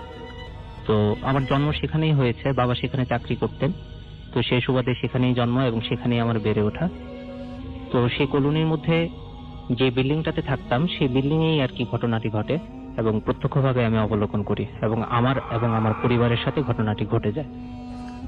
তো তার আগে একটু প্রথমে বলে রাখি, আমরা যে বিল্ডিংটিতে থাকতাম সেই বিল্ডিং এ টোটাল 16টি পরিবার থাকতো, 16টি ফ্যামিলি থাকতো। তো আমরা 4 তলায় থাকতাম। তো ওই বিল্ডিং এর কোনো কিছু একটা উপস্থিতি আছে সেটা আগে থেকে অনেকেই জানতো বা অনেকেই দেখতো। বিষয়টি এমন যে রাতের বেলায় কখনো কেউ মশলা বাটছে গভীর রাতে, অথবা ঘোড়া দৌড়াচ্ছে, এরকম কোনো শব্দ পেত। তো বিষয়টি প্রথম দিকে কেউ পাত্তা না দিলেও পরবর্তীতে একবারে আমলে না নিয়েও চলে না বিষয়টি। তো এটি নিতে থাকে, এবং আশেপাশের বিল্ডিং থেকেও কিন্তু অনেকে এইভাবে বলতে থাকে যে আপনাদের বিল্ডিং এর রাতের বেলায় এত রাতে কে হাঁটে। যে কিছু একটা হাঁটছে বা কিছু একটা উপস্থিতি আছে এরকম মানুষ বলছে আর কি। তো ওই বিল্ডিং এর একজন আন্টি একদিন রাতের বেলায় হঠাৎ করে চিন্তা করলো যে আসলে কি হচ্ছে, যে এই বিষয়টা আসলে দেখা দরকার। তো সেটা দেখার জন্য উনি রাত 2টা কি 2:30টার দিকে একবার ছাদে ওঠেন। ছাদে ওঠার পরে উনি দেখেন যে খুব 8 থেকে 10 ফুটের একটি লোক আলখেল্লা কোনো কিছু একটা পরে হাঁটছে। তো এটা দেখার পরে উনি আর কোনো কিছু বলতে পারেন না এবং ভয়ে উনি নিচে নেমে বাসায় চলে আসেন। এবং এই ঘটনাটা হওয়ার পরে উনি আর কাউকে এই বিষয়টি বলেন না। তো মূল যে ঘটনাটা আমার সাথে ঘটে সেটি হচ্ছে যে 1996 কি 97 এর দিকে, এপ্রিল কি মে মাসের দিকে, তখন আমার ফার্স্ট টার্ম পরীক্ষা শেষ হয়েছে। এর কয়েকদিন পরে আর কি আমরা মামার বাড়ি ময়মনসিং যাব। তো বিকালবেলা অ্যাজ ইউজুয়াল আমরা সবাই যখন খেলাধুলা করছিলাম, খেলাধুলা করার পরে আমরা ওই দিন কালবৈশাখী ঝড়ের একটি অপশন এরকমই ছিল যে কালবৈশাখী ঝড় হবে এরকম একটি ভাব। তো বিকালবেলায় আমরা একটু তাড়াতাড়ি বাসায় চলে আসি এবং ওই সময়ে যেটা হতো যে বিল্ডিং এর বিকালবেলা সব আন্টিরা আবার বিকালে নিচে নামতেন এবং সবাই সবার সাথে কথা বলতেন আর কি, কথা বলে আবার সন্ধ্যার সময় চলে আসতেন, এরকমই কি ছিল। তো ওই দিন একটু আগেই চলে আসতেন যেহেতু আকাশের অবস্থা খুব বেশি ভালো ছিল না এবং ঝড়ের একটি আভাস ছিল, সেজন্য চলে আসে। তো মূল ঘটনাটি ঘটে হচ্ছে সন্ধ্যা 7টা কি 7:30টার দিকে। হঠাৎ করে অনেক বৃষ্টি হচ্ছে এবং ঝড় মুষলধারে বৃষ্টি হচ্ছে এবং প্রচুর ঝড় আর কি, বাতাস। এই সময়ে হঠাৎ করে আমার বাবা নিচ থেকে আমাকে এবং আমার বড় ভাইকে ডাকছেন। যে তার আগে বিষয়টি একটু বলে রাখি সবার জন্য সহজ হবে। সেটা হচ্ছে আমার বাবার কোমরে একটু অপারেশন হয়। অপারেশন হওয়ার কারণে উনি বাজার নিয়ে যখন আসতেন তখন আর 4 তলায় উঠতে পারতেন না সেই বাজার নিয়ে। তো যার জন্য আমাদের 2 ভাইকে ডাকতেন, আমরা 2 ভাই নিচে যেতাম এবং বাবার বাজারগুলি নিয়ে উপরে চলে আসতাম। তো ওই দিন যথারীতি এই ঝড়ের মধ্যেই বাবা ডাকছেন আমাদের 2 ভাইয়ের নাম ধরে। বাবা ঠিক যেভাবে ডাকেন সেম ওই গলায় আর কি বাবাই ডাকছেন। আমরা মনে করছি যে বাবাই ডাকছেন, কিন্তু মা তাকাচ্ছেন নিচে, জানলা দিয়ে নিচে তাকাচ্ছেন, কিন্তু বাবাকে আর দেখতে পাচ্ছেন না। তো বাবাকে দেখতে পাচ্ছেন না, মা বারান্দায় যাচ্ছেন, দেখছেন না, দেখা যাচ্ছে না, কিন্তু এদিক দিয়ে ডেকেই যাচ্ছেন বাবা। তো হঠাৎ করে মা একটু ভয় পেয়ে যায় যে আমি কাউকে দেখছি না কিন্তু তারপরেও ডেকে যাচ্ছে। তো শুধুমাত্র এখানে যদি আমাদের মধ্যে বিষয়টি সীমাবদ্ধ থাকতো তাহলে ভালো হতো, বা আমরা বুঝে নিতাম যে আমাদের কোনো ভুল হচ্ছে বা মার কোনো ভুল হচ্ছে বা আমার বড় ভাইয়ের কোনো ভুল হচ্ছে, কিন্তু বিষয়টি তা না। এটি আমরা প্রমাণ পাই এইভাবে যে পাশের বাসার যে আন্টি আছেন এবং ওইখানে এক দাদা ছিলেন, সেই দাদা এবং আন্টি দুজনেই আমাদের বাসায় এসে নক করেন ওই সময়। তো বলতেছেন যে গৌতমের বাবা ডাকছে নাকি, আমার বড় ভাইয়ের নাম গৌতম। তো গৌতমের বাবা ডাকছে, গৌতমের মা আপনি কি শুনতে পাচ্ছেন না? পরে মা বলছে যে হ্যাঁ বৌদি আমি তো শুনতে পাচ্ছি কিন্তু আমি তো কাউকে দেখছি না। তো বাপ্পিদাও বলছে যে কাকিমা কাকু তো ডাকছে নিচ থেকে। তো কাকা ডাকছে, তো বাপ্পি আমি তো দেখতে পাচ্ছি না, তুমি কি একটু দেখবে? তো বাপ্পিদা সিঁড়ি দিয়ে একটু নিচে যায়, নিচে যাওয়ার পরে বাপ্পিদাও সিঁড়ি জানলা দিয়ে দেখেন, নিচের দিকে তাকান, কিন্তু বাবাকে আর খুঁজে পান না। কিন্তু এদিক দিয়ে ডেকেই যাচ্ছেন। তো এর মধ্যে মা বললেন যে তাহলে আমি নিচে যাই। তো মা যখন সিঁড়ি দিয়ে নিচে নামতে যাবে হঠাৎ করে বাপ্পিদার মনে হলো যে যেহেতু কোনো কিছুর একটা উপস্থিতি আছে, সামথিং ইজ রং, কিছু একটা হচ্ছে। তো বলছে যে কাকিমা আপনারা নিচে যেতে হবে না, আমি এই বিষয়টি বুঝতে পেরেছি যে সামথিং ইজ রং, মানে কিছু একটা হচ্ছে, যেহেতু কাকাকে দেখা যাচ্ছে না এবং ডেকেই যাচ্ছে, তো আপনারা যেতে হবে না, আপনি বরং বাসায় চলে যান। তো এর মধ্যে মা যখন বাসায় আসবে, সিঁড়ি দিয়ে বাসায় উঠছে, এর মধ্যে আমার বড় ভাই ওই দরজার মধ্যে দাঁড়িয়েছিলেন। তো বাতাসে এমন ভাবে দরজা লাগলো যে ভাইয়ের হাতের মধ্যে খুব জোরে ব্যথা পেল, এবং ব্যথা পাওয়ার কারণে ভাইয়াকে নিয়ে অনেক বেশি দৌড়াদৌড়ি, বরফ দিয়ে ওইখানে ওই বিষয়টি নিয়ে দৌড়াদৌড়ি। হঠাৎ করে এই বিষয়টি যখন বাসায় এই যে আমরা ভেতরে ঢুকলাম, তো মা জানলা দিয়ে দেখছেন, তারপরেও পাচ্ছেন না বাবাকে, কিন্তু এদিক দিয়ে দেখেই যাচ্ছেন। মা আবার বারান্দায় গেলেন, বারান্দার লাইট নিভিয়ে চলে আসলেন, দেখে চলে আসলেন। তো হঠাৎ করে লাইটটি জ্বলে গেল। তো লাইটটি জ্বলে গেল, মা আবার গেলেন, আবার লাইটটি নিভিয়ে আসলেন, আবার লাইটটি জ্বলে গেল। তো বারবার লাইট কে জ্বালাচ্ছে, আমি তো আর জ্বালাচ্ছি না, মা বলছেন। তো এরপর আমি জানলার কাছে গেলাম, জানলার কাছে যেয়ে বসলাম যে না দেখি আসলে কি হয়। মা আবার গেলেন এবং লাইটটি অফ করলেন। অফ করে আসার পরে আবার লাইটটি অটোমেটিক্যালি জ্বলে গেল। এই বিষয়টি খুব অদ্ভুত লেগেছে রাসেল ভাই, সেটির কোনো আমি আজ পর্যন্ত কোনো জবাব পাইনি বা সেটির কোনো উত্তর আমি পাইনি এই বিষয়টি। তো এদিক দিয়ে ঝড় বৃষ্টি হওয়ার পরে মা বাসায় যখন তো আমাদের দুই ভাইকে নিয়ে একসাথে বসে আছেন, মা সব কাজ বাদ দিয়ে যেহেতু ভয় পেয়েছেন বা কোনো কিছু একটা হচ্ছে বোঝা যাচ্ছে, কিন্তু এর পরবর্তীতে যখন ঝড় বৃষ্টি কমলো তো বাবা 9টা কি 9:30টার দিকে বাসায় আসলেন। তো বাসায় এসে নক করার পরে যখন ঘরে ঢুকলেন, মা যথারীতি জিজ্ঞেস করলেন যে তুমি কি সন্ধ্যার থেকে এসেছিলে কিনা বা দুই ছেলেকে ডেকেছিলে কিনা। বাবা বললেন যে না, আমি তো অফিস থেকে বেরোয় আমরা সব কলিগরা ছিলাম ক্লাবে, আমি এত ঝড় বৃষ্টির মধ্যে কিভাবে আসবো। ঠিক আছে, আমরা সবাই ক্লাবের মধ্যে আটকা ছিলাম এবং বৃষ্টি কমার পরে আমরা এখন আসলাম, সবাই সবার বাসায় গেলাম, আমিও বাসায় আসলাম। তখন আর বুঝতে বাকি রইল না যে আসলে ঘটনাটি কি ঘটেছে। তো বাবা যেহেতু আমাদেরকে অনেক বেশি ভালোবাসতেন, বাবা ভয় পেয়ে গিয়েছিলেন বিষয়টি শুনে। তো বাবা চিন্তা করলেন যে আজকে ডেকেছে, কালকে না হয় আমাদের কোনো ক্ষতি করতে পারে, সেই জন্য বাবা কি করলেন যে ছাদে গেলেন। যেহেতু আগের থেকেই জানতেন, তখন আর এই ছোট তো এত বিষয় নিয়ে ঘাটাঘাটি করতাম না, তো তারা জানতেন আর কি বিষয়গুলি। তো কোনো বিপদ যাতে না হয় সেজন্য বাবা ছাদে গেলেন বাপিদাকে সাথে নিয়ে, ওই পাশের বাসার সেই দাদাকে নিয়ে। যাওয়ার পরে সাথে একটি হারিকেন নিয়ে গেলেন। তো নিয়ে যাওয়ার পরে যে বিষয়টি হলো যে বাবা দেখলেন যে কে কে কে কে ছাদে এরকমই করছেন, শব্দ দিচ্ছেন। তো দেখলেন যে ছাদের কোণার মধ্যে কেউ একজন সাদা ঘোমটা দিয়ে কেউ একজন বসে আছে, কিন্তু ভেতরে মানে একটা শেপ আর কি, জাস্ট ঠিক আছে এরকম একটি শেপ। বাবা যখন আবারও বললেন কে, জাস্ট ঘোমটাটি একটু তাকালো, মাথাটা ঘুরে তাকালো, তাকানোর পরে মানে ভেতরে আর কোনো কিছু দেখা গেল না, জাস্ট ঘোমটাটাই দেখা গেল, সাদা একটা ঘোমটা অন্ধকারের মধ্যে দেখা গেল এবং তখনই ঘোমটাটি উড়ে চলে গেল। ঠিক আছে, এই ছিল আমার ঘটনা রাসেল ভাই। ওকে, আপনাকে অনেক ধন্যবাদ। আমরা চলে যাই আমাদের পরবর্তী অতিথির কাছে। আপনার নামটা প্লিজ একটু বলবেন, তারপর আপনার ঘটনায় যাব আমরা। আসসালামু আলাইকুম রাসেল ভাই, আমি অভি যশোর থেকে বলছি আর কি। ওকে, আপনি আজকে যশোর থেকে এসেছেন এবং সরাসরি আমাদের স্টুডিওতে এসেছেন। আমরা একটু আগে একটা যে কাকের ঘটনা শুনলাম, দার কাকের একটা ঘটনা শুনলাম, আমি আপনার কাছে ওই ঘটনাটা শুনতে চাই যে আপনার কি হচ্ছে জিনিসটা। এটা হচ্ছে আমাদের বাসার ব্যাপার আর কি। এটা যশোর পালবাড়ির মোড়ে আমাদের নিজেদের মানে বাসা। আমাদের 3 তলাতে একটা রুম ছিল, ওই রুমে একটা মেয়ে সুইসাইড করে আর কি। এরপর থেকে আমাদের বাসায় নানা ধরনের ইনসিডেন্টস হয়। আর যেহেতু আমি একজন প্রফেশনাল এক্সারসাইজ হিসেবে কাজ করছি অনেকদিন ধরে, তো আমি ওটার প্রবলেম সলভ করার জন্য কিছু কাজ করি আর কি। কাজ করার এক পর্যায়ে এটা মোটামুটি সলভ হয়, কিন্তু কিছুদিন পরে জিনিসটা আবার প্রকটভাবে আমাদের উপরে ইনফ্লুয়েন্স করার চেষ্টা করে, ঘর পর্যন্ত চলে আসে, নানান ধরনের সমস্যা ক্রিয়েট করে। তখন আমি একটু রাগের বশেই আমার আমি যতটুকু জানি বা যতটুকু আমার পড়াশোনা তার উপরে কিছু খারাপ কাজ করে বসি আর কি, যে ওদেরকে খারাপ করার জন্য যেটা করা দরকার সেটা আমি করে ফেলি আর কি। এবং তারপর থেকে কোনো প্রবলেম হয় না। কিন্তু ইন্টারেস্টিং বিষয় হচ্ছে তার 1 সপ্তাহ পর থেকে আমি মেইন প্রবলেমগুলো ফেস করা শুরু করি আর কি। যে আমার এখানে বাসায় একটা বিশেষ সাইজের কাক আমি দেখতে পাই, এবং কাকটা প্রায় আমার জানালার কাছে এবং জানালার আশেপাশে, ইভেন আমি যেখানে যাচ্ছি সেখানেই আমার আশেপাশে কাকটা থাকছে। কাকটার বর্ণনাটা না দিলে আসলে বলাটা একটু মুশকিল হবে যে কাকটাকে কেন আমি আলাদা করে বলছি।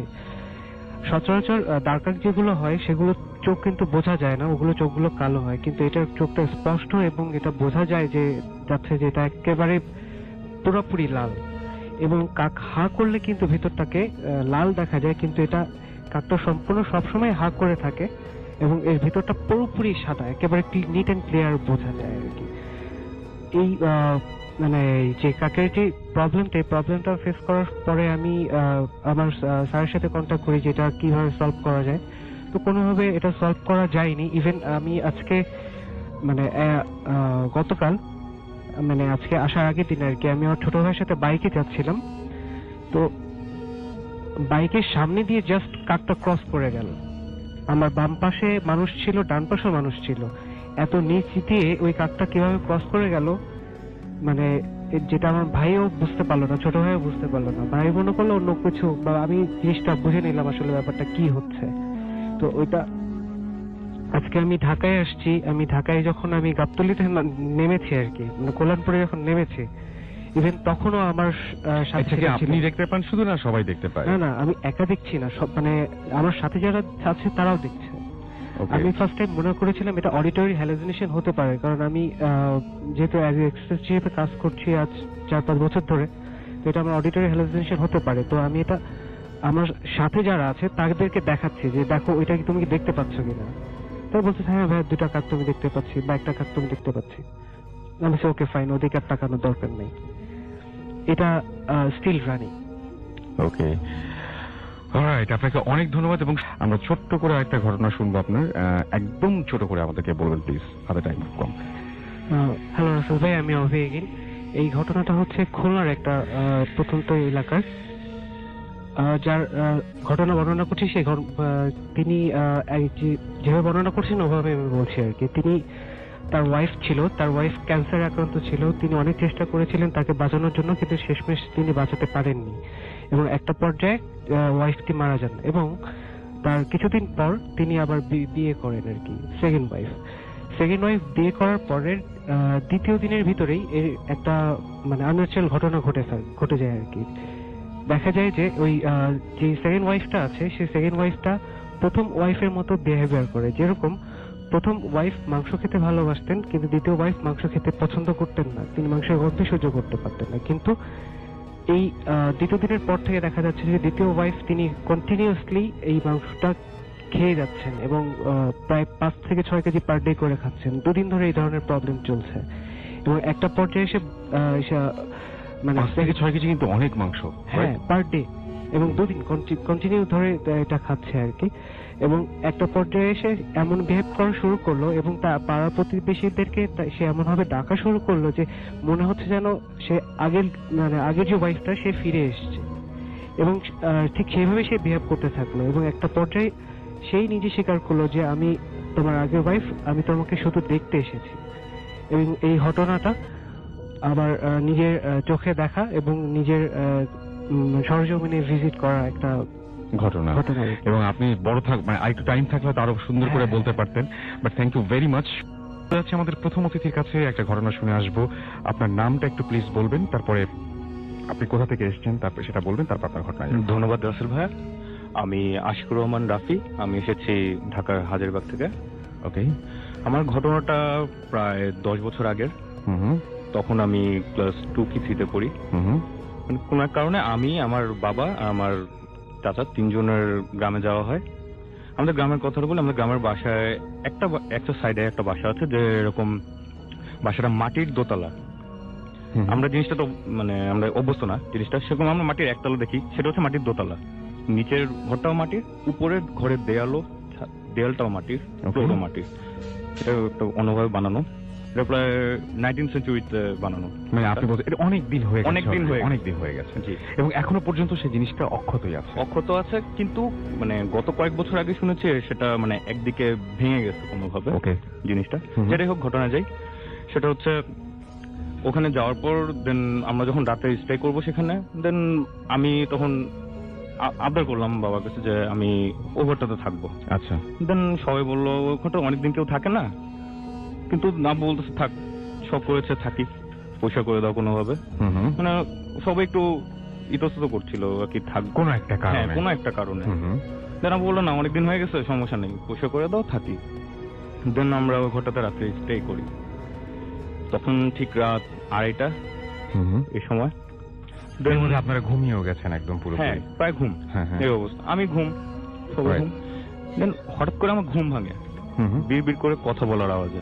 আচ্ছা, কথা বলার আওয়াজে ঘুম ভাঙে। আমি পিছনে সেট আপটা বলি, আমি ছিলাম মাঝখানে, আমার কাকা দেয়ালের সাইডে, আমার বাবা বাইরের সাইডে। আচ্ছা, যখন আমার ঘুম ভাঙে তখন আমি দেখি যে আমার বেডটা জাস্ট একটা সাইড থেকে, একটা কর্নার থেকে প্রায় ফুটখানেক উঁচু হয়ে আছে, মানে উঁচু হয়ে আছে। আচ্ছা, বেডটা ঢালু। জিনিসটা আমার কাছে একটু আনইউজুয়াল লাগে, কেন? আর আমি আমার পাশে থাকে বাবাকে দেখি, বাবা আছোয়া হয়ে পায়ের দিকে তাকে কথা বলছে কারোর সাথে। আপনার বাবা? হ্যাঁ, বাবা কথা বলছে এবং জিনিসটা আর্গুইং পর্যায়ে। খুবই উইয়ার্ড একটা ব্যাপার যে আপনি শুয়ে ঘুম থেকে উঠে দেখলেন যে আপনার বাবা নিচু হয়ে তাকিয়ে কারোর সাথে কথা বলছে। ওকে, মানে আর্গুই করছে কারোর সাথে, এরকম টাইপের কথা বলার টোনটা। দেন আমি একটু ইন্টারেস্টেড হয়ে আমি যখন আব্বুকে জিজ্ঞেস, আব্বু কি হয়েছে এদিকে? আব্বু বলে চুপচাপ শুয়ে থাকো। আচ্ছা। ঝাড়ি সুরে একটু ফিসিস করো, চুপচাপ শুয়ে থাকো, উঠবা না। আমার কাছে তো আরো অবাক লাগে, কেন আমাকে শুয়ে থাকতে বলতেছে। আমি তখন আব্বুর উপর দিয়ে ভর দিয়ে তাকাই, তখন যে জিনিসটা দেখি সেটা হচ্ছে প্রায় 1.5 থেকে 2 ফুটের মতো একজন মানুষ। একজন মানুষ, লোকটা বৃদ্ধ, তার গেট আপ হচ্ছে আলখেল্লা পরা সাদা, পা পর্যন্ত ঢাকা, দাড়ি অনেক লম্বা, মাথায় টুপি, ফর্সা, অনেক ফর্সা। আচ্ছা। আর চোখগুলো একদম টকটকে লাল। সে খাটের একটা পায়া ধরে জাস্ট উঁচু করে রেখেছে। এই জন্যই খাটটা একদিকে উঁচু হয়ে আছে। ওকে, জিনিসটা একটু উইয়ার্ড। হ্যাঁ, যারা এখন ঘরের মধ্যে বসে শুনছেন, যারা এখন মনে করছেন যে ভূত এফএম শেষ হবার পরে একটা টানা ঘুম দিবেন, এবং তারা যদি হঠাৎ করে ঘুম ভেঙে ওঠে, যদিও ভূত এফএম অনেক দেরি করে শুরু হয়, তারপরেও ঘুম ভেঙে উঠে যদি দেখেন যে খাটের একটা কোণা উঁচু হয়ে আছে, এবং আপনি যদি একাই ঘুমিয়ে থাকেন, উঠে যদি দেখেন যে ওই কোণাটা উঁচু করে রেখেছে কোনো একজন 2 ফুট সাইজের মানুষ। ওকে, তারপরে কি হলো? আর রুমের এনভায়রনমেন্টটা এমন ছিল, এনভায়রনমেন্টটা যে অনেক ঠান্ডা, প্রচন্ড ঠান্ডা। দেন আমি তো এটা দেখার পর বাবা খেয়াল করে আমি উঁচুতে দেখছি জিনিসটা। দেন আমাকে জাতা দিয়ে নিচে বসিয়ে দেয়, শুয়ে জোর করে শুয়ে দেয়। তারপর এর মধ্যে আমার চাচা ঘুম থেকে উঠে যায়। উঠে উনিও দেখে তো উনি মানে অনেক পিক আউট করে, পিক আউট করে তিনি জোরে জোরে দোয়া পড়া শুরু করে, লাফ দিয়ে বিছানায় বসে যায়। এর মধ্যে বিছানাটা ধুপ করে পড়ে যায়, রুমটা আরো ঠান্ডা হয়ে যায়, এক সাইড থেকে হুড়মুড় করে বাতাস, আরো ঠান্ডা হয়ে যায়। দেন বাবা বলে, তুমি এটা কি করলা? আমার চাচাকে জিজ্ঞেস করে, তুমি এটা কি করলা? চাচা বলে, এটা কি ছিল? বলে, কিছু ছিল না, তুমি ঘুমাও। চাচা বলে, না আমি এখানে থাকবো না। চাচা বলে, না তুমি ঘুমাও, ঘুমে থাকো।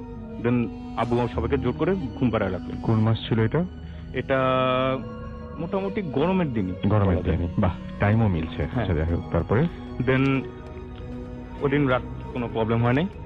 সকালবেলা আমরা যখন উঠি তখন আব্বুর চাচা উনি বাসায় ছিলেন না। আমরা যেদিন যাই 3 দিন বাসায় ছিলেন না। উনি এসে যেটা বলেন, এই কাহিনী শোনার পর তিনি অনেক রাগারাগি করেন। আচ্ছা, আব্বুর সাথে অনেক রাগারাগি করেন, বলেন যে তোমরা কেন এখানে থাকলা ওই রুমটাতে? আব্বু বলেন, না অনেক দিন হয়ে গেছে, সমস্যা কি? বলে, না প্রবলেম কি, তুমি তো জানো জিনিসটা। ঘটনাটা হচ্ছে এরকম, এটা এরকম প্রায় 18th সেঞ্চুরির কাহিনী, 19th সেঞ্চুরি, সরি। আমার দাদার দাদা উনি জিন পালতেন। আচ্ছা, উনি জিন পালতেন। ওই জিন, আমার দাদার দাদা যখন উনি মারা যান তার কিছুদিন আগে উনি জিনগুলোকে বলে গিয়েছিলেন যে আমার যারা এনসেস্টর যারা আসবে, আমার বংশধর, তাদেরকে তোমরা ওদেরকে প্রোটেক্ট করবা। দেন ওই জিনরা ওনার কাছে কমিটেড যে হ্যাঁ ওনারা প্রোটেক্ট, মানে ওনার যারা বংশধর আসবে ওনাদের আমার প্রোটেক্ট করবো। রাইট। আর ওই জিনগুলা ওই বাসাটাতে থাকতো। আচ্ছা। আর আব্বুর সাথে যে জিনের কনভারসেশনটা হয়েছিল সেটা এরকম যে জিনটা আব্বুকে বলতেছিল যে তুমি কেন এসেছো এদিকে, তুমি জানো এখানে থাকার নিষেধ, এদিকে আমাদের এটা এলাকা, তুমি এখানে কেন থাকলে? আব্বু বলতেছে, প্রবলেম কি, আমরা তো তোমাদের কোনো প্রবলেম করছি না। আমার বাবা এদিক দিয়ে অনেক মানে বলা যায় সাহসী, অনেক বেশি সাহসী। মানে উনি একটা এরকম পরিবেশের মধ্যে দিয়ে বড় হয়েছেন, সেটাই ওরা সাহসী। উনি আগে করতেছিলেন, এক পর্যায়ে জিনটা অনেক রেগে যায়, দেন এই খাটটা উঁচু করে ধরে। আচ্ছা, এই হচ্ছে আমার ঘটনা ভাই। ওকে, থ্যাংক ইউ ভেরি মাচ। আমরা চলেছি দিনারের কাছে। দিনার, আপনার ঘটনাটা শুনি। কোথাকার ঘটনা এটা? জি রাসেল ভাই, এটা মাদারীপুর জেলার ঘটনা। তো আমি সবসময় ঘটনায় চলে যাই। এই ঘটনাটি আমি শুনি রৌফ নামে একজন সিকিউরিটি গার্ডের মুখ থেকে। তো ঘটনাটি ওনার হোম ডিস্ট্রিক্ট মাদারীপুর জেলায় ঘটে। তো ঘটনাটি আজ থেকে 20 কি 22 বছর আগের একটি ঘটনা। তো তখন উনি গ্রামে মাছির পেশায় ছিলেন। তো একদিন উনি রাতে ঘুমের মধ্যে স্বপ্ন দেখছেন এরকম যে উনি একটা বাসার সামনে গিয়ে দাঁড়িয়ে আছেন, আর সেই বাসাটার সামনে অনেকগুলো মানুষ আপনার জড়ো হয়ে দাঁড়িয়ে আছে। তো উনি যখন সেই ভিড় ঠেলে সেই বাসাটার কাছে যায়, তখন উনি যেটা দেখতে পান সেটা হচ্ছে যে সে বাসার মধ্যে আপনার একটা ফাঁসি দেওয়া লাশ দড়িতে ঝুলছে। তো এটা যখন উনি দেখেন তখন উনি শুনতে পান যে স্বপ্নের মধ্যে যে আশেপাশে যে লোকগুলো ছিল সবাই মানে বলা বলি করছে যে লাশটা নিয়ে চল, লাশটা নিয়ে চল। আচ্ছা, এরকম একটা মানে কথা উনি শুনতে পান। তো উনি কারো চেহারাই মানে বুঝতে পারতেছিলেন না, চেহারার অবয়বটা উনি বুঝতে পারতেছিলেন না তখন। আচ্ছা, তো এই স্বপ্ন দেখার পর ওনার ঘুম ভেঙে যায়। তো উনি যথারীতি ওনার কাজ করেন। তো ঠিক তার 4-5 দিন পর উনি সেম একই স্বপ্নটা আবার দেখেন যে উনি একটা বাসার সামনে গিয়ে দাঁড়িয়ে আছেন, সেখানে অনেকগুলো মানুষ বেশ লম্বাটে সবাই, তো কারোই ফেস বোঝা যাচ্ছে না। তো উনি যখনই সেই ভিড় ঠেলে সামনে যান, তো সামনে গিয়ে দেখেন যে সে বাসার মধ্যে একটা ফাঁসি দেওয়া লাশ সেটা ঝুলছে, কিন্তু সবাই আগের মতো বলা বলি করছে যে লাশটা নিয়ে চল এরকম। আচ্ছা। তো কেউ কিন্তু আর লাশটা নামাচ্ছে না সেখান থেকে। তো এই স্বপ্ন উনি 2বার দেখার পর উনি বেশ একটু ভয় পান। তখন উনি ওনার পরিবারের সাথে ব্যাপারটা শেয়ার করেন। তো তারা যেটা বলে যে হয়তো তার কোনো দুঃস্বপ্ন হবে। তো যাই হোক, তো তাদের গ্রামে একটা লোক ছিল, তিনি আপনাকে তান্ত্রিক বা ওঝা যেটাই হোক বলা চলে। তো উনি যে কাজগুলো করতেন সেটা মানে আপনার উনি ব্যাড ইউজ করতেন সবসময়, মানে খারাপ কাজগুলো একটু বেশি করতেন। সেটা হচ্ছে আপনার কাউকে বান দেওয়া বা আপনার কুফরি কালাম করা, এইটা ক্ষতি করতেন মানুষের বেশি। আচ্ছা। আর ওনার কাছে আপনার বিভিন্ন গ্রাম থেকে লোকজন আসতো। তো ওনাদের গ্রামের লোকজন যেটা করতো যে ওনাকে সবসময় এড়িয়ে চলতেন সবাই। মানে আমি এর মধ্যে একটু ইন্টারাপ্ট করি আপনাকে, যে এই ঘটনাটার লাশ নিয়ে ঘটনা আমরা শুনেছি, কিন্তু এই ঘটনাটা অদ্ভুত, মানে এই ঘটনাটার হঠাৎ করে একটা টুইস্ট আছে, সেই টুইস্টটা জন্য আপনাকে একটু অপেক্ষা করতে হবে। জি রাসেল ভাই, তো এলাকাবাসী যে মানে ওনাদের গ্রামের যারা ছিল তারা যেটা করে যে রাতের বেলা তো দূরের কথা, দিনের বেলা তো তার বাসার সঙ্গে দেখে চলাফেরা করতো না। তো একদিন উনি ঘুম থেকে উঠে সকালবেলা শুনতে পান যে সেই লোকটা মানে মারা গেছে। তো উনি গ্রামের আরো 8-10 জন সবার সাথে সেই বাসাটা যায়। তো ওনার যে বাসাটা ছিল সেটা হচ্ছে ওনাদের বাসা থেকে প্রায় 4-5 মিনিট দূরত্বে একটা বট গাছের মতো একটা ছিল, তার পাশে উনি একটা রুম তৈরি করে থাকতেন। তো বলে রাখা ভালো যে ওনার কোনো ফ্যামিলি বা পরিবার বলতে কেউ ছিল না। আচ্ছা। তো উনি সেখানে যাওয়ার পর উনি যেটা দেখেন যে তার ফাঁসি দেওয়া একটা লাশ সেই রুমের মধ্যে ঝুলছে। আচ্ছা। যেরকম জিনিস উনি স্বপ্নে দেখেন 2বার, ঠিক ওই রকম একটা লাশ, ফাঁসি দেওয়া একটা লাশ রুমের মধ্যে ঝুলছে। তো গ্রামের কিছু লোকজন সেখানে জড়ো হয়। তো সবচেয়ে উইয়ার্ড ব্যাপার ছিল যে যে লোকটা লাশ তারা ঝুলতে দেখতেছেন তার চেহারার মধ্যে আপনার ওই সূচ জাতীয় কিছু জিনিস তার চেহারার মধ্যে বিধানো ছিল। তো এটা খুবই উইয়ার্ড একটা ব্যাপার ছিল, যেহেতু যদি উনি সুসাইড কমিট করে থাকে তাহলে কিন্তু ওনার চেহারার মধ্যে এরকম সূচ ঢুকানোর কথা না। তো এলাকাবাসী যেটা করে, গ্রামের যে লোকজন ছিল তারা যেটা বলে যে মানে বলা বলি করে যে ওনাকে হয়তো বা জিন বা ভূত মানে কেউ একজন মেরে থাকতে পারে। তো তারা সেখান থেকে সেই লাশকে যথারীতি নামায়, যেহেতু তার কোনো রিলেটিভ ছিল না, তো লাশটা দেখতে খুব বিবস্ত্র ছিল। তো তারা নামিয়ে তারা গোসল টোসল করে সেটাকে জানাজা পরে সে বাসার পাশেই জঙ্গলার মতো একটা জায়গা, সেখানে তাকে দাফন করে দেয়। তো মোটামুটি এই ঘটনাটা সবার মুখে চলতে থাকে যে এই লোকটা এইভাবে মারা গেছে। তো তার আপনার 4-5 দিন পরে ঘটনা, তো ওই মারা যাওয়ার ঘটনাটা কোনো একভাবে সামহাও আপনার থানা পর্যন্ত যায়। আচ্ছা। তো সেখান থেকে পুলিশ আসে সেখানে। তো তারা যেটা মানে ডিসাইড করে যে এই লাশকে কবর থেকে তুলে তারা পোস্টমর্টম করবে। তো এটা শোনার পর কিন্তু গ্রামের আরো যারা কৌতূহল মানুষজন ছিল তারা সবাই সেখানে জড়ো হয় এটা দেখার জন্য। তো যথারীতি লাশ সেই কবর খোঁড়া শুরু করা হয় দুপুরের দিকে।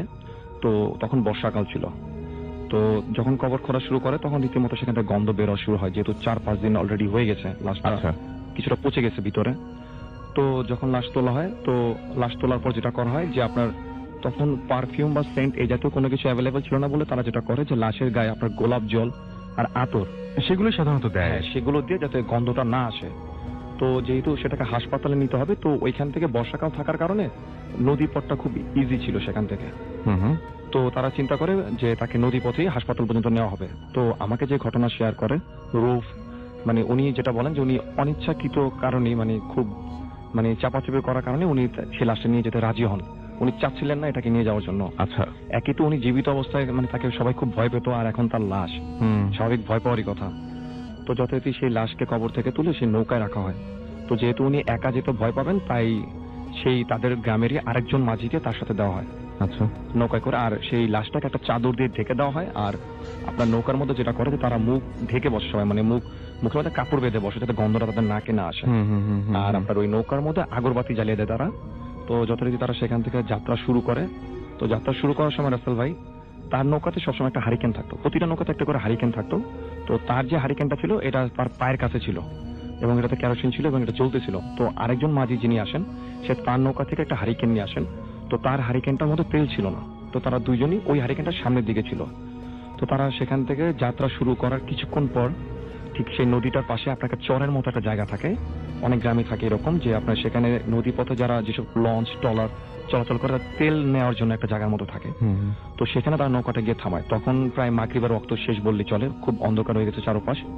তো সেখানটায় নৌকা থামানোর পর রুফ যিনি তার সাথে যে মাঝিটা ছিল সে সেখানে তার হারিকেনটা নিয়ে নামে তেল কেনার জন্য। তো রুফ যিনি উনি আমাকে বলেন যে সেখান থেকে সেই দোকানে গিয়ে তেল কিনে আনতে সর্বোচ্চ 5 কি 7 মিনিট লাগার কথা।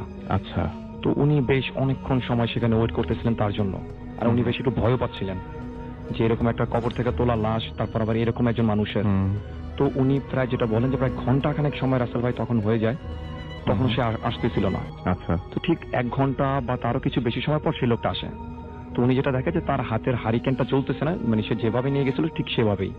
আচ্ছা। তখন উনি যেটা বলে যে ওনাকে জিজ্ঞেস করে ওই মাঝিকে যে কি দোকান কি বন্ধ বা মানে কেরোসিন নাও নাই, তখন সে কোনো কিছু রিপ্লে করে না। তখন উনি যেটা বুঝতে পারে হয়তো বা যে দোকান বন্ধ ছিল বা তেল ছিল না, সামহাও হতে পারে। তখন উনি নৌকায় ওঠা বসার পর উনি আবার নৌকা চালানো শুরু করেন। তো সেখান থেকে কিন্তু তারা আবার নৌকা চালানো শুরু করেন হাসপাতালের উদ্দেশ্যে। প্রায় 15-20 মিনিট পার হয়ে যায়। তার রৌফ যিনি, তিনি নৌকা চালাচ্ছিলেন।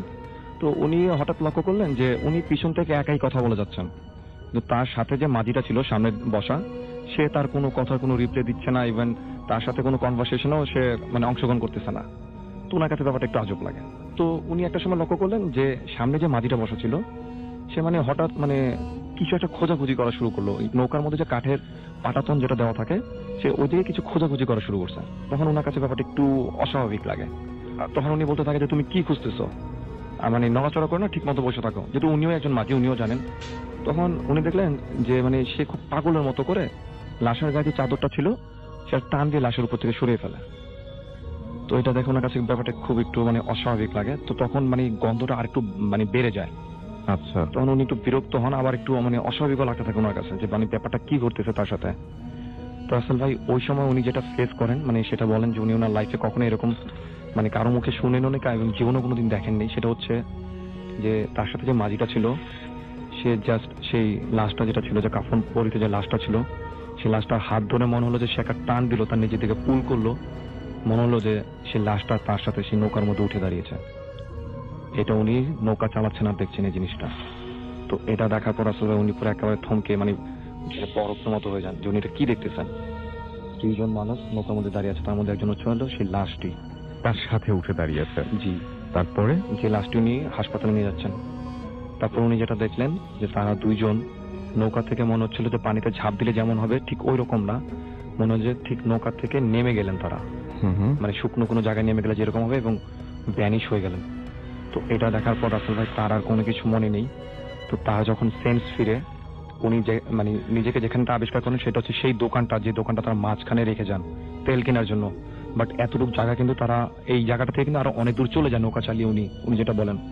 তো উনি তাদের মুখে যেটা শুনেন যে তাকে নৌকার মধ্যে সেন্সেস অবস্থায় পাওয়া যায়, আর লাস্টে যে জায়গাটা ছিল তাকে ঠিক সেই জায়গাটাই পাওয়া যায়। আর তার সাথে যে মাঝিটা ছিল তাকে আর জীবিত উদ্ধার করা যায়নি। তার এই জায়গাটাই সবচেয়ে অদ্ভুত, মানে তাকে পাওয়া যায় যে এখানে তেল কিনতে যাবে সেই জায়গায়, লাশটার কোনো হদিসই মেলে নাই। মাঝিকে কোথায় পাওয়া যায়?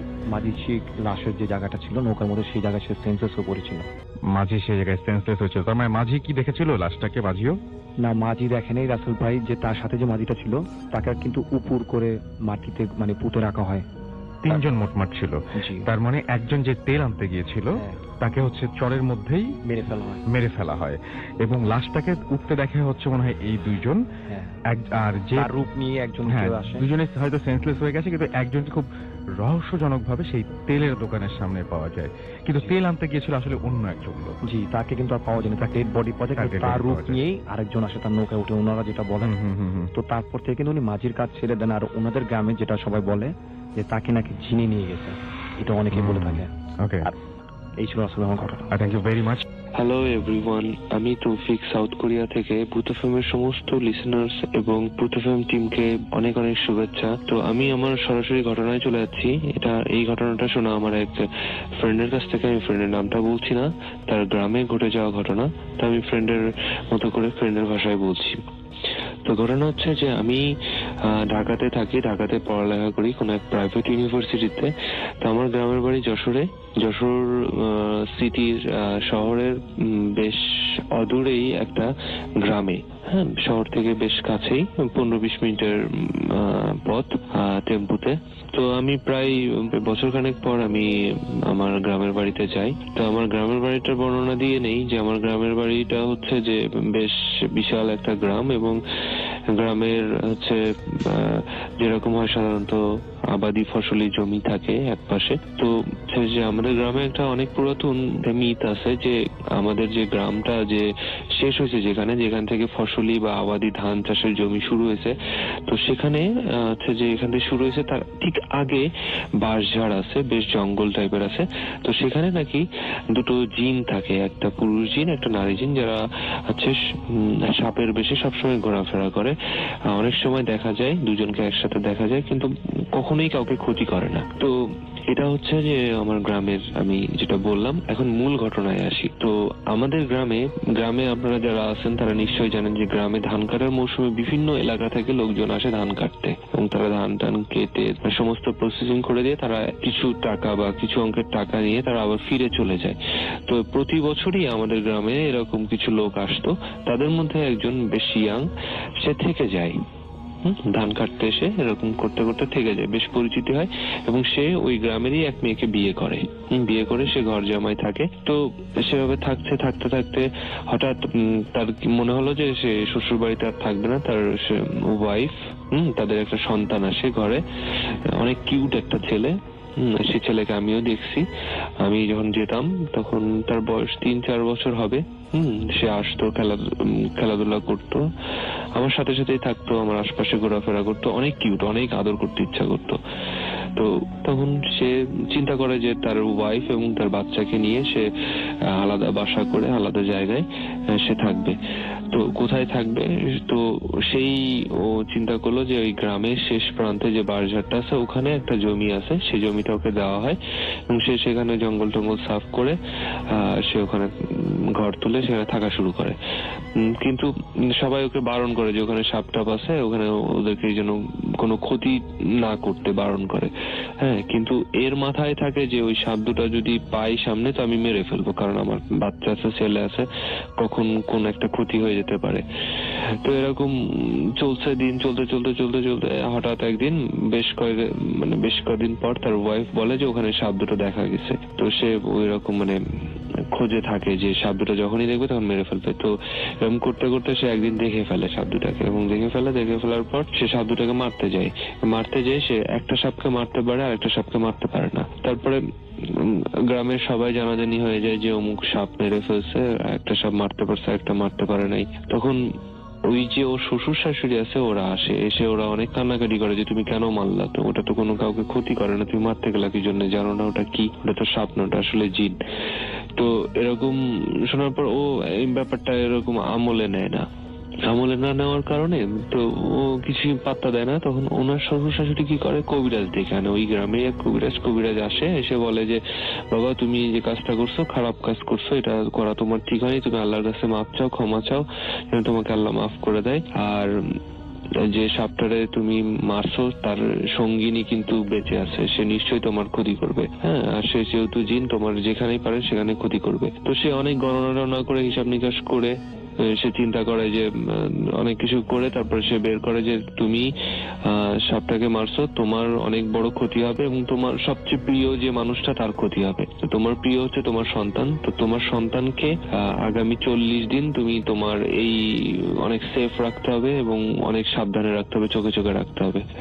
তো এই বলে সে চলে যায় এবং কিছু তাবিজ দেয় এবং দোয়া দুরুদ পড়ে দেয়, পানি পড়া পড়ে দেয়, তো দিয়ে হচ্ছে যে চলে যায়। তারপর ওনার শ্বশুর শাশুড়ি সেখানে থাকে, সমস্ত ঘটনা কথা শোনার পর সে তার জামাইয়ের কাছে প্রস্তাব রাখে যে বাবা তুমি 40 দিনের ব্যাপার, তুমি এক কাজ করো, তুমি তোমার বউ এবং তোমার সন্তান নিয়ে আমাদের বাড়িতে ফিরে আসো, 40 দিন থাকবে। তো সে একেবারেই থাকতে নারাজ। ইগো জিনিসটা তার ভিতরে কাজ করে যে আমি আবার শ্বশুর শাশুড়ির বাড়িতে থাকবো। তো সে থাকতে রাজি হয় না। তখন তো তার শ্বশুর শাশুড়ি বলে এক কাজ করো, তাহলে তুমি আমার মেয়ে আর তোমার ছেলেকে আমার বাড়িতে পাঠিয়ে দাও। তো সে রাজি হয় না। তারপরে এক পর্যায়ে সে জোরাজোরি করে তার ছেলেটাকে পাঠানোর রাজি হয়, কারণ তার ওয়াইফ বেশ কান্নাকাটি করে যে আমার ছেলে যদি ক্ষতি হয় তোমাকে মাফ করবো না, হ্যান ত্যান 700 অনেক কিছু। তো শেষমেশ রাজি হয়, তার সন্তানকে পাঠিয়ে দেয়। দেওয়ার পর বেশ নিশ্চিন্ত, সব ঠিকঠাক চলছে। চোখে চোখে রাখছে। হ্যাঁ, তো তার বলে না ভালো, তার শ্বশুর শাশুড়ি বাড়ি আর তাদের বাড়ি বেশ বেশ দূরে, বলতে হচ্ছে যে 1 কিলোমিটার হবে হয়তো, এরকম কিছু ডিস্টেন্স।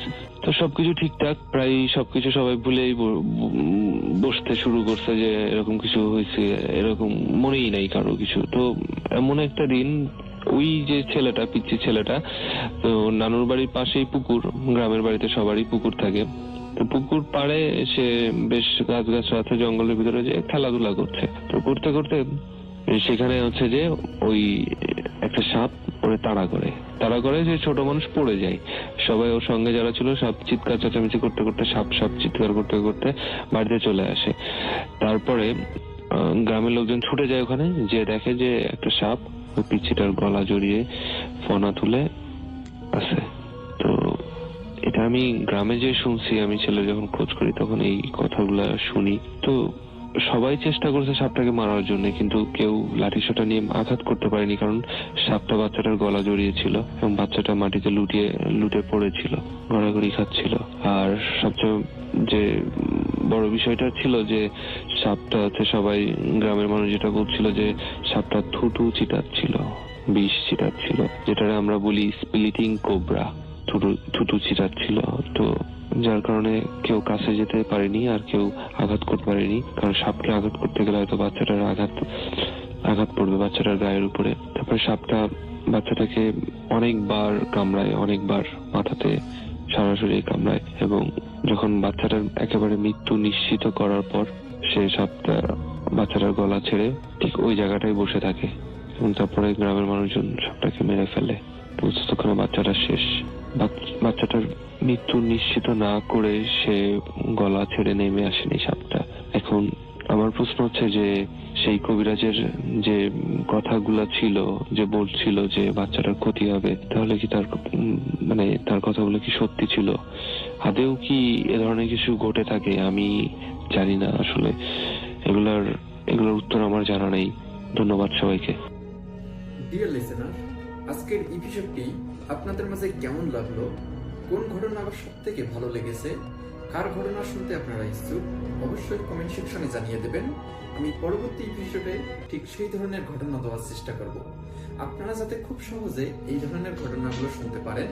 এই কারণে বিভিন্ন জায়গা থেকে এই ঘটনাগুলো খুঁজে বের করে প্রতিনিয়ত রাত 10টা বাজে পাবলিশ করে থাকি। তাই বলবো, যারা এখনো এই চ্যানেলটি সাবস্ক্রাইব করেননি, অবশ্যই চ্যানেলটি সাবস্ক্রাইব করে নেবেন। যারা অলরেডি চ্যানেলটি সাবস্ক্রাইব করেছেন, আপনারা চাইলে এই চ্যানেলে ঘুরে আসতে পারেন। এই চ্যানেলে অসংখ্য এপিসোড পাবলিশ করা আছে, যা শুধুমাত্র বাছাইকৃত ভয়ানক ঘটনা। ভূতের যত ভয়ানক ঘটনা আছে, প্রত্যেকটা ঘটনাই আপনারা এই চ্যানেলের মধ্যে শুনতে পারবেন। তো প্রিয় লিসেনার, আজকের জন্য এখানেই বিদায় নেব। সকলে ভালো থাকবেন, সুস্থ থাকবেন। আল্লাহ হাফেজ।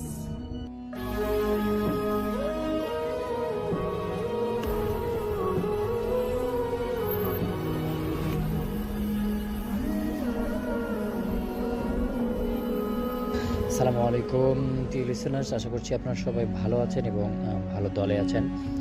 আবারও চলে আসলাম আপনাদেরকে গল্প শোনানোর জন্য। আজকে আমি আপনাদেরকে কয়েকটি অনেক মজার গল্প শোনাবো। তার আগে একটি ছোট্ট করে রিকোয়েস্ট থাকবে, আপনারা যারা এখন পর্যন্ত আমাদের এই চ্যানেলটিকে সাবস্ক্রাইব করেননি, অবশ্যই কিন্তু চ্যানেলটিকে সাবস্ক্রাইব করে পাশে আসা বেল আইকনটি অন করে রাখবেন নতুন গল্পগুলো সবার আগে পাওয়ার জন্য। তো শুরু করছি আমরা আমাদের প্রথম গল্পটির নাম দেওয়া হয়েছে বেলগাছের পেতনি। যে ঘটনাটি বলছি সেটা আমি আমার নানির মুখে শুনেছিলাম। আমার নানারা ছিলেন 2 ভাই। তারা পুরনো ঢাকায় নিজেদের প্রত্যেক বাড়িতে তাদের পরিবার নিয়ে যৌথভাবে বসবাস করতেন। তাদের বৃদ্ধ মাও তাদের সাথে থাকতেন। ঘটনাটি ঘটে আমার বড় নানুর সাথে। নানারা যে বাড়িতে থাকতেন তার পূর্ব দক্ষিণ বরাবর একটা টয়লেট ছিল, আর তার পাশেই ছিল একটা বিশাল বড় বেল গাছ। তো বাড়িটা একটি মাত্র টয়লেট থাকায় এবং অনেক মানুষ ব্যবহার করার কারণে সেটি স্বাভাবিকভাবে অপরিষ্কার হতো প্রায় সময়। আমার বড় নানা প্রতিদিন ফজরের ওয়াক্তে উঠে টয়লেটটি পরিষ্কার করতেন এবং সেটাকে সবসময় পরিষ্কার রাখার চেষ্টা করতেন। ঘটনাটা যেদিন ঘটে সেদিন ছিল পূর্ণিমার রাত আর কি। চাঁদের আলোয় চারদিকে ভেসে যাচ্ছিল। হঠাৎ কোনো কারণে নানার ঘুম ভেঙে যায়। তিনি বাহিরের দিকে তাকিয়ে দেখেন চারদিক ফর্সা হয়ে আছে। তিনি মনে করলেন ফজরের ওয়াক্ত মনে হয় পার হয়ে গেছে। তাই তিনি একটা ঝাড়ু আর একটা বালতি এবং একটা হারিকেন নিয়ে টয়লেট পরিষ্কার করতে গেলেন। চোখে ঘুম থাকার কারণে তিনি বুঝতেই পারেননি তখনও ভোর হতে আরও অনেক দেরি। ঘড়িতে তখন সবেমাত্র 3টা বাজে। টয়লেটের কাছাকাছি গিয়ে তিনি দেখেন তার মা টয়লেটের সামনে বসে আছেন আর গঙ্গাচ্ছেন। তিনি বললেন, মা, এত রাতে এখানে কি করছো? তার মা গঙ্গাতে গঙ্গাতে বললেন, বাবা, আমি টয়লেটে এসেছিলাম, ফেরার পথে পড়ে গেছি। হারিকেনটা রেখে আমার কাছে এসে আমাকে টেনে তোলো। নানা হারিকেন রেখে তার মায়ের দিকে যেতে লাগলেন। হঠাৎ পিছন থেকে তার মা তাকে ডাক দিলেন, ইউসুফ, কার সাথে কথা বলছিস? এত রাতে টয়লেট পরিষ্কার করতে এসেছিস কেন? কেবল তোরা 2টা বাজে। তিনি তৎক্ষণাৎ পিছন দিকে ঘুরে দেখলেন তার মা হারিকেন হাতে দাঁড়িয়ে আছেন। সাথে সাথে তিনি টয়লেটের দিকে ঘুরে দেখেন সেখানে কেউ নেই। মানে তার সাথে এমনভাবে একটা কাকতালীয় ঘটনা হয়ে গেল যে আসলে তিনি এতদিন ধরে এখানে আছেন, এত বছর ধরে তিনি এখানে বসবাস করছেন, এই কাজটা করছেন, তার সঙ্গে এরকম একটা তিনি আসলে মানতেই পারতেছিলেন না। তিনি মানে সাথে সাথেই মাথা ঘুরে পড়ে গেলেন। তার ভীষণ জ্বর এলো এবং তিনি 3 দিন ধরে জ্বরে ভুগছিলেন। 3 দিন পর জ্বর কমলো, একজন হুজুর ডেকে আনা হলো। হুজুর বাড়িতে ঢুকতেই বললেন, এখানে খারাপ একটা জিনিস আছে, টয়লেটের আশেপাশে বেল গাছে তার আস্তানা হতে পারে। তো এরকম একটা মানে কথা শুনে তো সবাই ঘাবড়ে গেল, কারণ হুজুর তো কিছু জানে না। তারপরে হুজুর এইরকম কথা বললো, সেটা তো সত্যি একটা ভাবার বিষয়। তারপর তারা করলো কি, তারা হুজুরকে আসলে সব কিছু ভালোভাবে খুলে বিস্তারিতভাবে যখন বলল, তখন আসলে হুজুর বুঝতে পারলো যে আসলে এখানে সত্যি একটা খারাপ আত্মার বসবাস আছে। এবং পরবর্তী সময় তিনি আসলে এটা নিয়ে গবেষণা করার চেষ্টা করলো, কাটানি করার চেষ্টা করলো যে আসলে আসল কাহিনীটা কি ঘটেছে এখানে। তো তারপর দেখা যায় যে আমার নানুদের বাড়ি যেখানে ছিল, এটা অনেক বছর আগে একটা রাজার বাড়ি ছিল। সেই মানে রাজা কোনো কারণে যুদ্ধে পরাজিত হওয়ার ফলে তিনি নিজে নিজে আত্মহত্যা করেছিলেন বা তাকে শত্রুরা মেরেছিল, সেটা ক্লিয়ার না, কিন্তু একজন রাজা এখানে মারা গিয়েছিল। মারা যাওয়ার ফলে তার যে পরিবারের লোকজন ছিল তাকে কেউ নেয়নি অপমানজনকভাবে, এজন্য তারা সবাই তাকে রেখে চলে গেছে এবং সেই রাজার ডেড বডিটা সেখানেই মানে পতিত হয়ে ওখানেই শেষ। ওর কোনো সেরকম করা হয়নি। তারপর থেকে আসলে ধারণা করা হয় যে সেই রাজার আত্মাটা আজও পর্যন্ত শান্তি খুঁজে বেড়াচ্ছে বা অন্যভাবে তার যে সঠিকভাবে যে কাজটা করার দরকার ছিল সেটা করার জন্য সে চেষ্টা করছে, কিন্তু কোনোভাবেই সেটা হয়নি। এজন্যই প্রতি রাতে সে আসলে মানুষদেরকে খোঁজে যার কাছ থেকে সে সাহায্য নিতে পারে। তো এগুলো আসলে যখন কবিরাজ বা হুজুর বলল, তখন সবাই বেশ খানিকটা অবাক হয়ে গেল যে আসলে এটা কেমন, কিভাবে কি হবে না হবে। তারপর একদিন আবারও সেই পূর্ণিমার রাতে, মানে পরের পূর্ণিমার রাতে হুজুর আসলেন।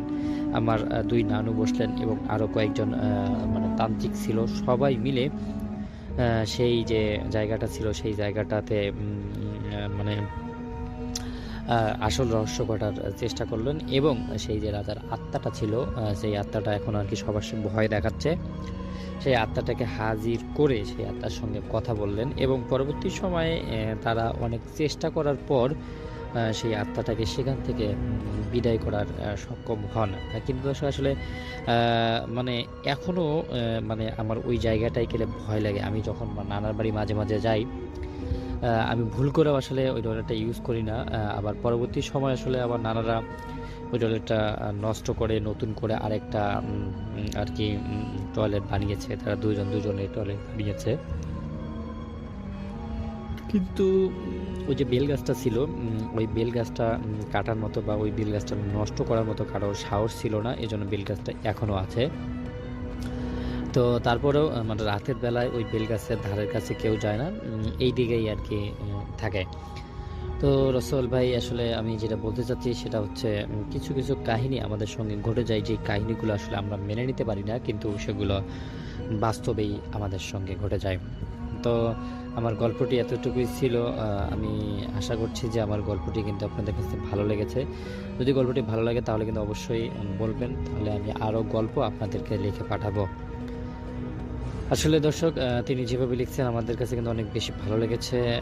আপনাদের কাছে কেমন লাগলো সেটা কিন্তু অবশ্যই আমাদেরকে জানাবেন। আর আপনারাও কিন্তু চাইলে আমাদের কাছে ইমেইলে আপনাদের ঘটনাগুলো পাঠিয়ে দিতে পারেন। তো আজকের এপিসোডটি এখানেই শেষ করতে হচ্ছে। আবার দেখা হচ্ছে নতুন এপিসোডে। ততক্ষণ পর্যন্ত ভালো থাকবেন, সুস্থ থাকবেন। আপনাদের আশেপাশের সবাইকে নিয়ে একসঙ্গে সুন্দর একটি পরিবেশে বসবাস করার চেষ্টা করবেন। আল্লাহ হাফেজ।